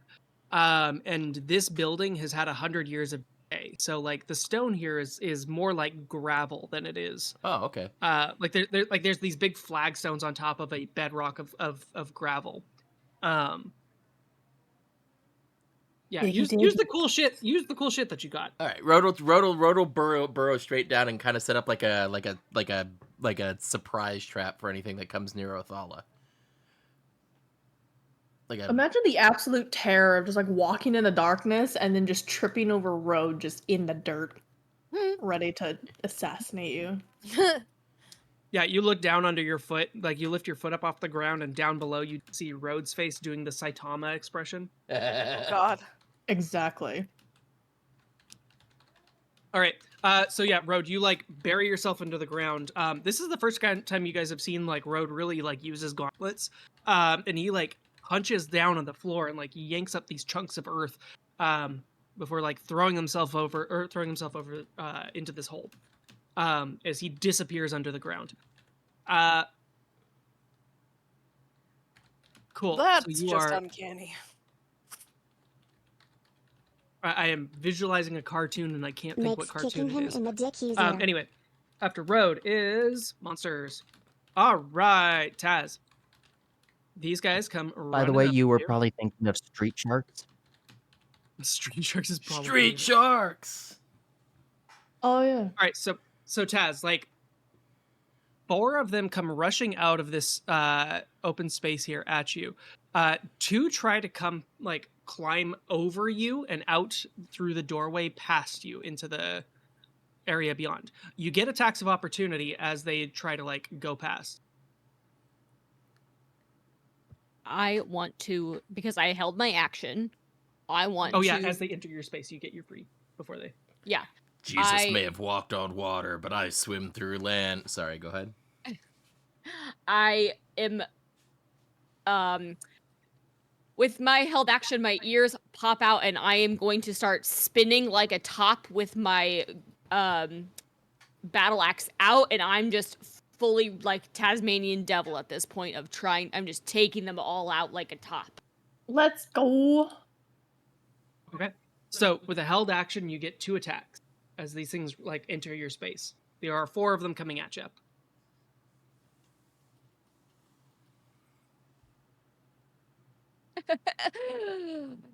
Well, for the first one. 12 misses. Oh, and I have Road plus. is so much I've easier got to the, step on. Mithras No plus more thing. visits to the brothels Yes, you do. for him. Yes, Add a a D4. You can D4. get it for free. Nice. So 15. 15, tie to the die. Yeah. Hey. Good job. So the first one, like so like I said, like rainforest monkeys, these things are like leaping off of chunks of rubble, like off of pillars. One of them tries to go sailing over your head, Taz, as you raise your axe to intercept. Roll damage as this thing goes over the top of you.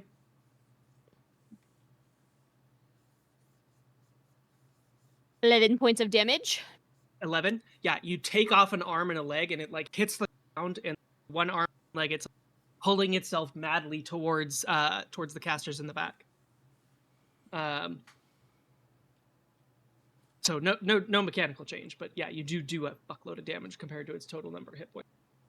Second one comes like clambering past. You get 2 attacks on your held action, and then you will get attacks of opportunity as they move. Okay.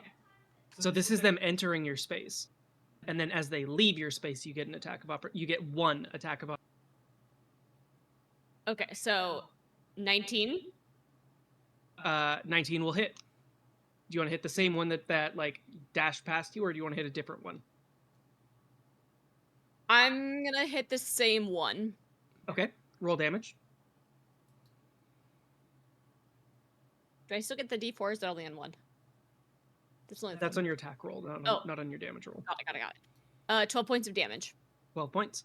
Yeah, so this one that like you raise your axe up and like in a quick 1-2 combo, like you hit it with the front edge of your axe and then the back as it like goes over your back and like it smacks onto the ground and shatters into pieces.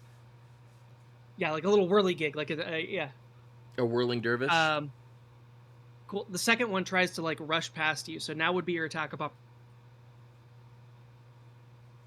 opportunity. Wait, mine? 26.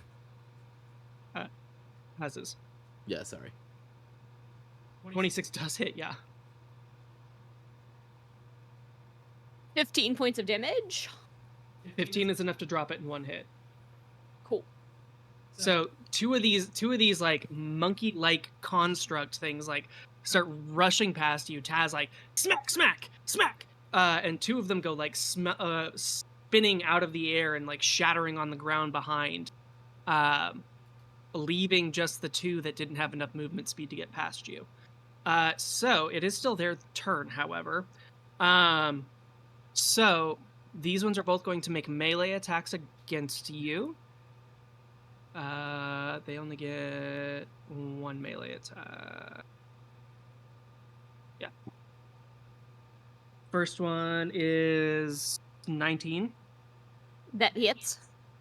Okay, so you're going to take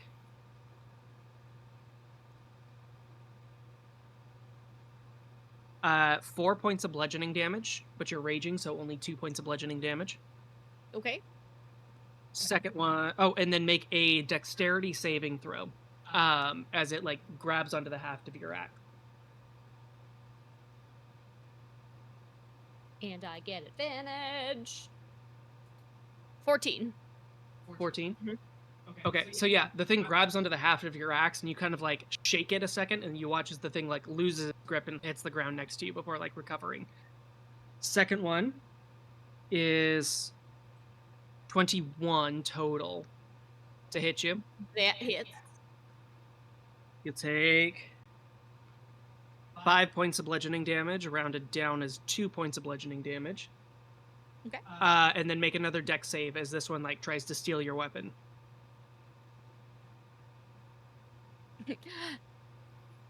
Good thing I have advantage. 15. 15 is enough. Yeah, so this one like bites onto the knuckles on your left hand, and you like let go of it for a second before you like grip onto the other side and like shake it off into the into the distance. Yeah, so they are both still immediately in front of you. Cool. Othala. Yes. I guess I'm gonna just throw a couple Eldritch Blasts again at any of the ones alive around me. Are the ones that are engaged with Taz and Kayla, right? So yeah, there's one of them that you can see through Taz right here. There's one oh no, the one next to Kayla is down because Kayla like kicked it off into the darkness and it died. Okay, I will attack. So Yes. yeah, there's these two way down here. Oh, that's not what I wanted to do. Yeah, given your Devil's Sight, I think you can see this one. Okay. Oh, All these right, ones I'll- forgot to move forward on their turn, so yeah, they're actually like moving towards you still. So they're actually even more visible than I thought. Okay, so I'll attack So the these one ones are that's like- in front of Taz with an Really- Eldritch Blast. Okay. And then Kayla, remind me, you got an attack of opportunity on their turn. 25 to hit. That'll hit. Perfect. Thank you. Only 2 damage on that. Okay.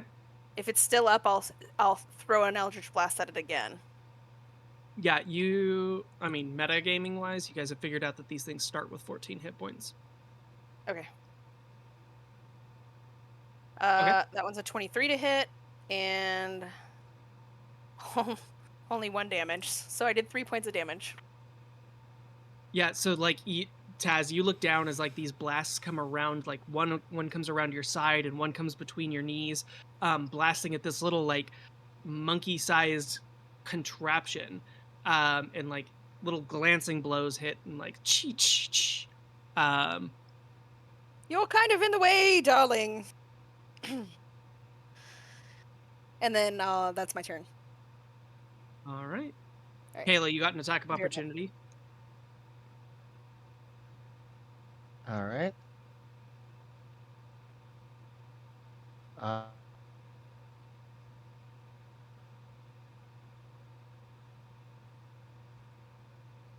What was it?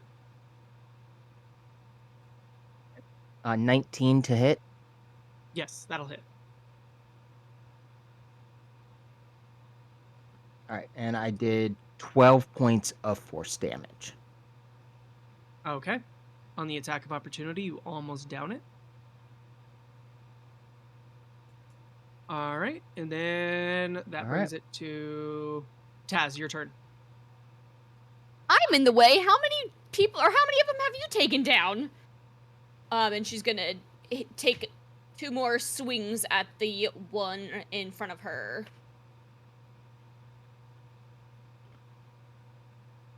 $19 to hit. You're muted. A 19 will hit, yeah. 11 points of damage. Okay. That's the one that Othala was tagging before? The one's right in front of me. Yeah, that's the one that Othala was tagging, so that one goes down. You have cleave on your great axe. I was just looking at that. So I'm going to make a second attack.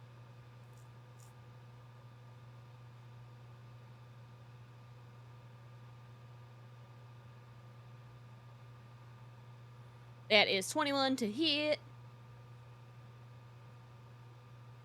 21 will hit. 9 points of damage. Okay. Not quite enough to drop it.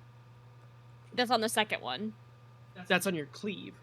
Yeah, with my cleave. Yeah, but that's with that's your with the first, second one. That's your first swing. Your second swing comes up. Right, but that's on the second creature. Mhm. Okay. Yeah. And I'm gonna take a shot. Oh, darn. 12 for the second one. 12 for the second one. Oh, so wait, yeah. but I have D. Yeah, bless. D4, let's go. Dang it. 14. 14 is just I shy. just missed, yeah. Yeah, so like on your back swing, or like as you carved through the first one, shattering it across the floor, the second one like takes the impact and does a lot of damage.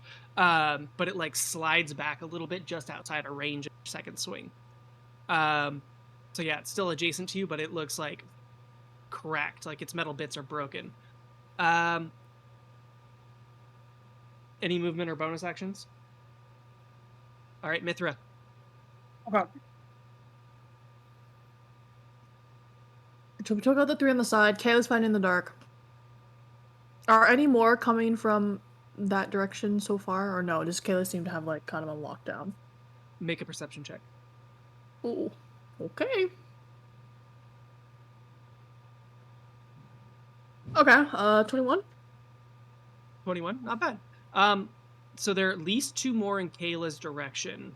One that just got past her, and then another one that's like, and then off in the like way distance, like in this Dark area. in this enclosure, Hannah. Not a cage, an enclosure. There is more sounds off in the distance, but these are the one like as far as you can tell, these are the only ones that have reacted so far.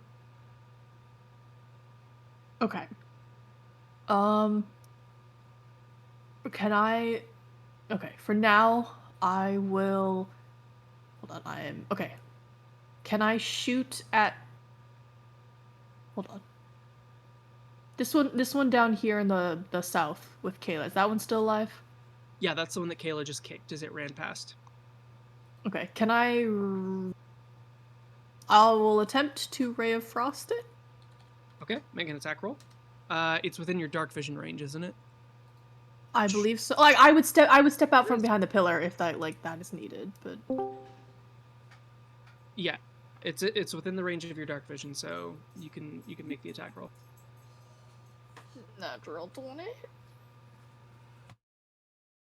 All right, how do you want to do it? It'll take. Hold on. It'll take 9 double 18 points of frost damage. Fuck. Yeah, so after freezing the ones up top, like you turn around and like send a beam off into the distance as this thing like is sliding across the ground, recovering from Kayla's kick, and it freezes into place on the ground before as though it were dropped in liquid nitrogen, fully freezing, tipping over. You hear the sound of like ice cracking as it tips and shatters on the ground below. And I'll call like, you good, Kayla? Thumbs up.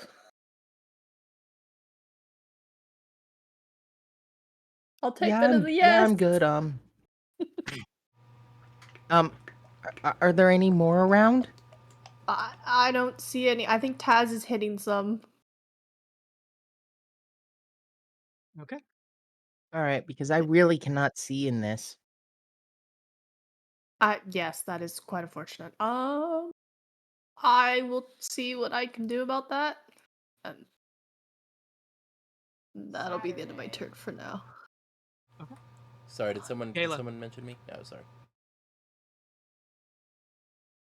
Yes. Do I hear any more of them around? Make a perception check.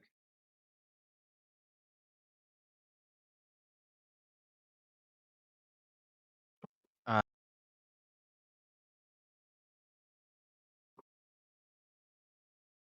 We're kind of on fire tonight. yeah. What was the perception? It was 25. Jesus Christ. Yeah, so there is at least another one like scuttling up alongside you. All right. I'm gonna go after it and kick it. Okay, make an attack roll with disadvantage. Yep. First Not attack literally on is fire. a nat Otherwise, Road would be having issues. 25 again. I rolled another 19 on, All right. Second and a total 19. that does beat its AC. Roll damage. Yep. And that's gonna 6 points of force damage. Okay. And second attack.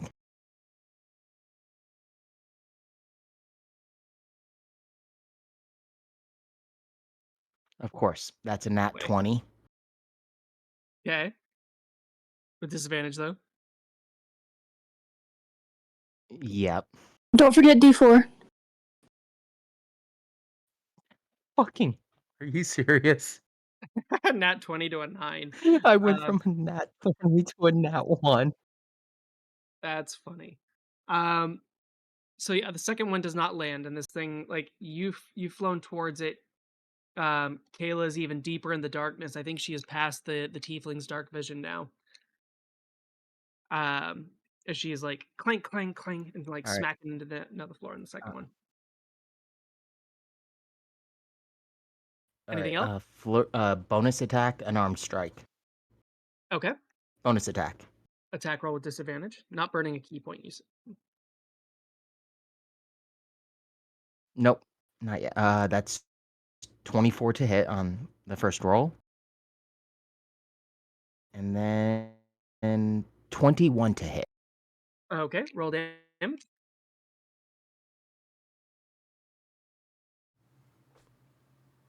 Sorry. 6. Okay, 6. All right. That brings us to Road. Your turn. Road. Mm-hmm. A weird thing happens as you like find yourself immersed in what The passes for dirt. Earth in the tower. You have disturbed the dirt. That's what I was picturing. I was picturing Moliere. Moliere. That's what I was picturing when Road was like. When he was digging into the pot. Yes. Yeah. Thank you. Like that would have bugged me. But that is 100% the image that I was. Okay, so Road. A weird thing happens when you find yourself immersed in this Earth here. There's this almost like electric buzz of the tower around you as your senses expand. As you feel like this is nothing close to what Kayla experienced when touching the resonance crystal, but you feel more aware of your surroundings than you ever have. You can feel the people moving on the surface above. You can feel the creatures like scuttling throughout. You can almost feel the structure of the building around you. Well, that's not weird. There's a things just from the tunnel. Oh, things are weird in here. Despite the like novelty of this, it is a weird familiar sensation. Almost, dare I say, like childlike. Of your imagination like stretching out into the space around. But feeling more real than reality itself. Awesome. So you almost, dare I say, like, have a blind sense for the things Ooh. Ooh. as All the right. energy of the tower courses through you. I am one. All right. Do I feel any enemies nearby within range? Not directly nearby. The closest one is getting its shit kicked by Kayla. Ah, damn it. All right. Rhoda's gonna kind of like, just cause he's I think I've got 10 foot of burrowing speed with these.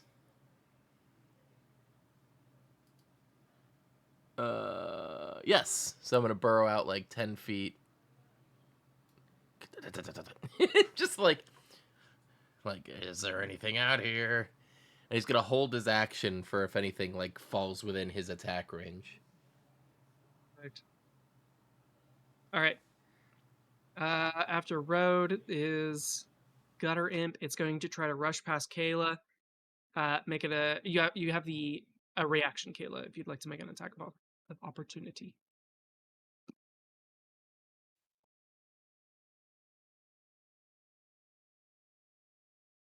With That is disadvantage, going to because it be is in the dark.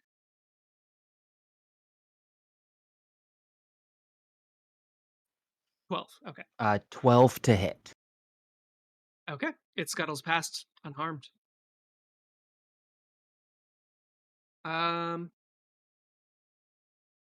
Okay, so before it enters into the range of the light, it is going to use its ranged attack on Othala. Given that you've making a nice, lovely Wait. target of yourself. Garrow, it's Great. within my range. Is it? Your melee range? Because you're underground? No, not my melee range. Since I was holding my action, I'm gonna use my coiling grasp tattoo to like reach the tendrils of the tattoo Jesus out Christ. of the ground and just grab He onto it and absolutely forgot about that. and suck it down in with me.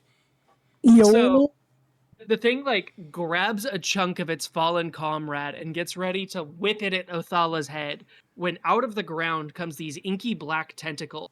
They're just pink. like the same almost like cephalopod like tattoo on Rhodes' back comes like bursting out of the ground. Oh yeah, I without forgot I disturbing turned the it into a surface of the tramp dirt. stamp. Sorry. Grabbing onto the thing, it makes a what is it, save? I think it is a strength save. You A are the strength save. earthly kraken. A strength save is roll bad. That's a 2 - 2 for a total 0. It's coming down in with me. You're welcome for that idea. So the last Road. gutter imp, as it goes XD. rushing past Kayla, like, and rears back, getting ready to bean Othala in the head with a chunk of metal. Like a cartoon boat, like a cartoon boat on the ocean, just like sucked down by the kraken. Like, just there's the sound of muffled crunching as we end today's session. Sorry, I'm sorry. I did say it became within my range. Yeah, that is the funniest shit. I like that way better. So, as the last of the gutter imps twitches once, then lies still, the courtyard falls into this strange hush, not silence, but something beneath it, the kind of stillness that feels listening. The tattered Aegis banner above catches fire at last as Othala raises her hand below it, curling in on itself with a sound like whispering parchment. Sparks drift downward, glowing embers spiraling through the smoke like falling stars, illuminating the wreckage of the charred grease streaks where the imps were torn apart and your own breath in the cold. Then the door to the spoke exhales. A low mechanical grind shudders through the stone. The warped gate creaks open half an inch on its own. Uh-oh. Not pushed. Invitingly, like something inside has been waiting and now knows you're here. Oh, man. In the dark beyond, no light comes. But something shifts. Hell yeah. And somewhere in that impossible echoing space beyond the gate, you swear you hear the soft rhythmic clink of chain on metal. So, I'm sure it's fine. let's go ahead and award XP. For the gutter imps, there were 11 of them. So that would be 550 experience divided amongst the 5 of you. So 110 each, plus attendance. Let's do an MVP poll. We gave out an individual experience the last time. Let's see. Did anybody do anything particularly special today? I did really good rolls. Road gets 25 for that kill at the end. Like, that was funny. Yeah. I mean, Kayla had the retrospective moment. Oh yeah, going out amongst the people. And Mithra and I researched stuff at the library. Road, I gotta tell you, Garrow's face fully went into his hands when he realized that he forgot that part that you could do that. Oh, well, So trust good. me, these are not the baddies I'm invested in. Oh, But it was we really know. funny. These I aren't was the curious to droids know what you're would happen looking if he for. got into the light or if he got to me. Like, I was kind of curious because they were rushing the casters and like didn't care about the melee so much. Or they were just going for the light. Yeah. So I wonder what that's about. That'll be fun to investigate. Yeah, let's go ahead and make our MVP poll. Yeah, I'll give Kayla 25 for wrestling her demons.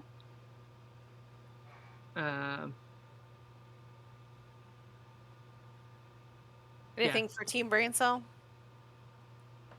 You guys got exposition. Royal Red Shirt, do you really think it would be by accident?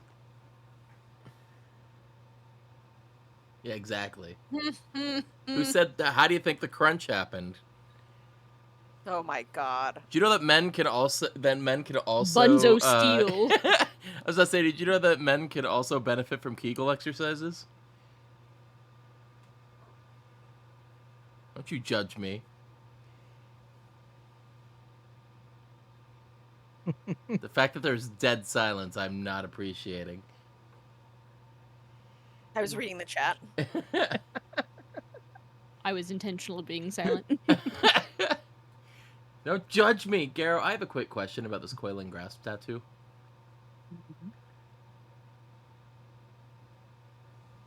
I think you might be muted, but how many uses does it have?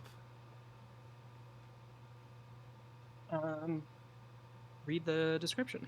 I don't think it has charges. It doesn't have charges or like daily uses, so it's just like it's basically just like extra reach,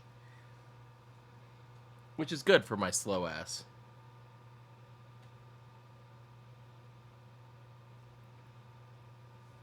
So while Garrow is making up the MVP, do you want to look for someone who we're gonna raid? Yeah, I probably should, huh?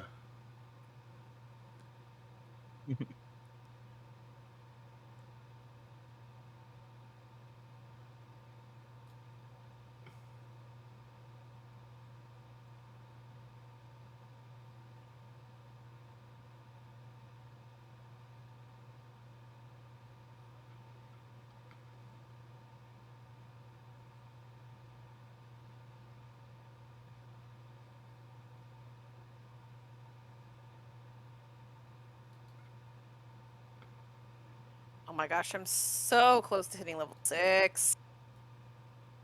400 XP away. What do you mean? Oh, are you not level 6 yet? No, I'm not level 6 yet because I missed a few sessions. See, we're probably going to fight something big next session, though. Right.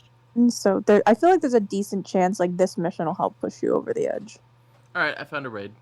Oh, wait, Whoops, but they haven't done the MVP yet. I know. I found one, but let me know when it's done. What do you mean level up? Hi, cat. Meow. What do you mean level up?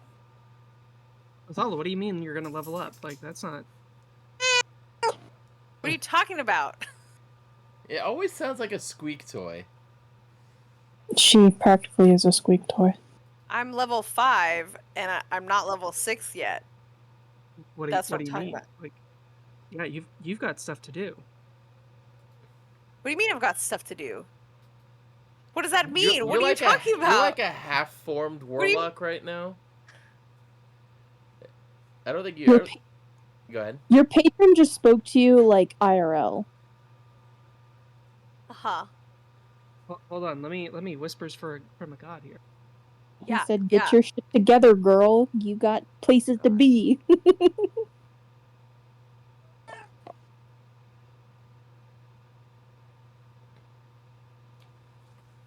My bones. My bones. My bones. No! No bones. I knew that was gonna happen. I knew the bones were gonna come back for me. Yeah. Zagum has things for you to do. You don't get to grow in power unless you This fulfill is a in your test. end of the bargain. I see what you mean. So you may have enough experience points, but you ain't leveling up yet. Not until Zagum is ready for you. Boy! Ugh. Oh, your patron said, "Get What a fucked." fucking bullshit. This is a test. Jesus, Mother of Mary. Son of a fucking I'm bitch. gonna be real. Like, in retrospect, I did not make This is Earl a work test. hard enough. Warlocks are the biggest source of roleplay opportunity. Oh Damn, yeah, for sure. you right. Damn son. There is no class that is better suited to for dramatic storytelling than Warlock. Testes. I really Clerics do as well. though want to know what the fuck he wants to do with those bones. Also, what his like game is here. Like I'm so curious. Clerics too. Like, these days, my favorite classes are clerics, paladins, warlocks, sorcerers. I used to be a rogue stan when I was an edgy teenager. Anything that ties their magic to More like testes. another being makes it immediately interesting.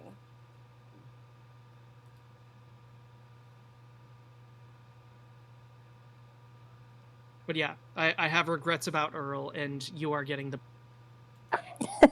I feel that. I can feel that because I feel like Earl never had any issues at all. And I was like, You guys went into the Feywild about Earl. I know that was cool, but like then he after that whole thing happened, it was kind of like nothing else happened with him, with his storyline. Like it just kind of Above off. table, Garrow has been very giddy, waiting to like torture you, Othala. Waiting. Thanks. Deserved. Affectionately. Definitely affectionately, because you're the only one that ever figures out his shit, and he's like, God damn it. So this is a little extra stick it to Arden of like, you try to figure out this shit now. Like, give you your own that's fair. special puzzle. He's been petty ever since I figured out who the bee. You are not wrong. I know. Every time he is reminded of that, I know I see his face. Like I the squinty, like the pursed lips and the frustration, the inner frustration, I can feel it, and I know every single time I mention it, it happens. So I know he's gonna destroy me, which I'm so looking forward to. Me and your mom with the image of the image on top. Zagum and your mom. God. I swear to fucking God, if they're in it together, I'm gonna be so pissed. I'm wondering if are they referencing the image that's in my doodle screen right now? Yeah. Yes. I assume so. I was saying that's Road with accidentally pulling something into his butt. No. Landshark got MVP. 200 bonus points for Road. Oh my god. This Nice. freaking episode. Did you guys ever watch Punch Punch Forever? Nice. No. It's an animation by a YouTube artist, and it's just a ridiculous, like, one of those things where it's like a joke a minute. But there's a scene where he's like they're doing like pro wrestling, And there's a scene where he's fighting and he reaches into his butt and grabs something, and that's the face he makes. It's like a bag of tacks. God. What the heck? Yeah. It's ridiculous. But I downloaded the like the source files for the episode so I could study how the animation works. That's why it's in my doodle window right now. I see. I was like, what the fuck? I was like, this does not look like your normal stuff. No, it is not my art. Alrighty, guys. I found another stream of another group who's playing D&D. It looks like they look pretty fun. And they just started about an hour ago, so you guys haven't really missed anything. Normal stream on Tuesday. I'm thinking of doing a birthday stream on Wednesday, just to kind of do a chill gaming day. Maybe we'll do a Q&A or something. Some people were asking about that in Discord. So I will see you guys on Tuesday at the very least. Have a good one. Bye. Slime raid in the chat. Slime raid in the chat. I really should make like a slime emote, but you know. Yes, you need to. I need it. Yeah. Baby slime. Baby slime. Baby No, slime baby face. slime. Baby No. slime. Do, do, do, do, do. Baby slime. Do, do. I hate it. All right, bye guys. Bye. Hey. Nuts.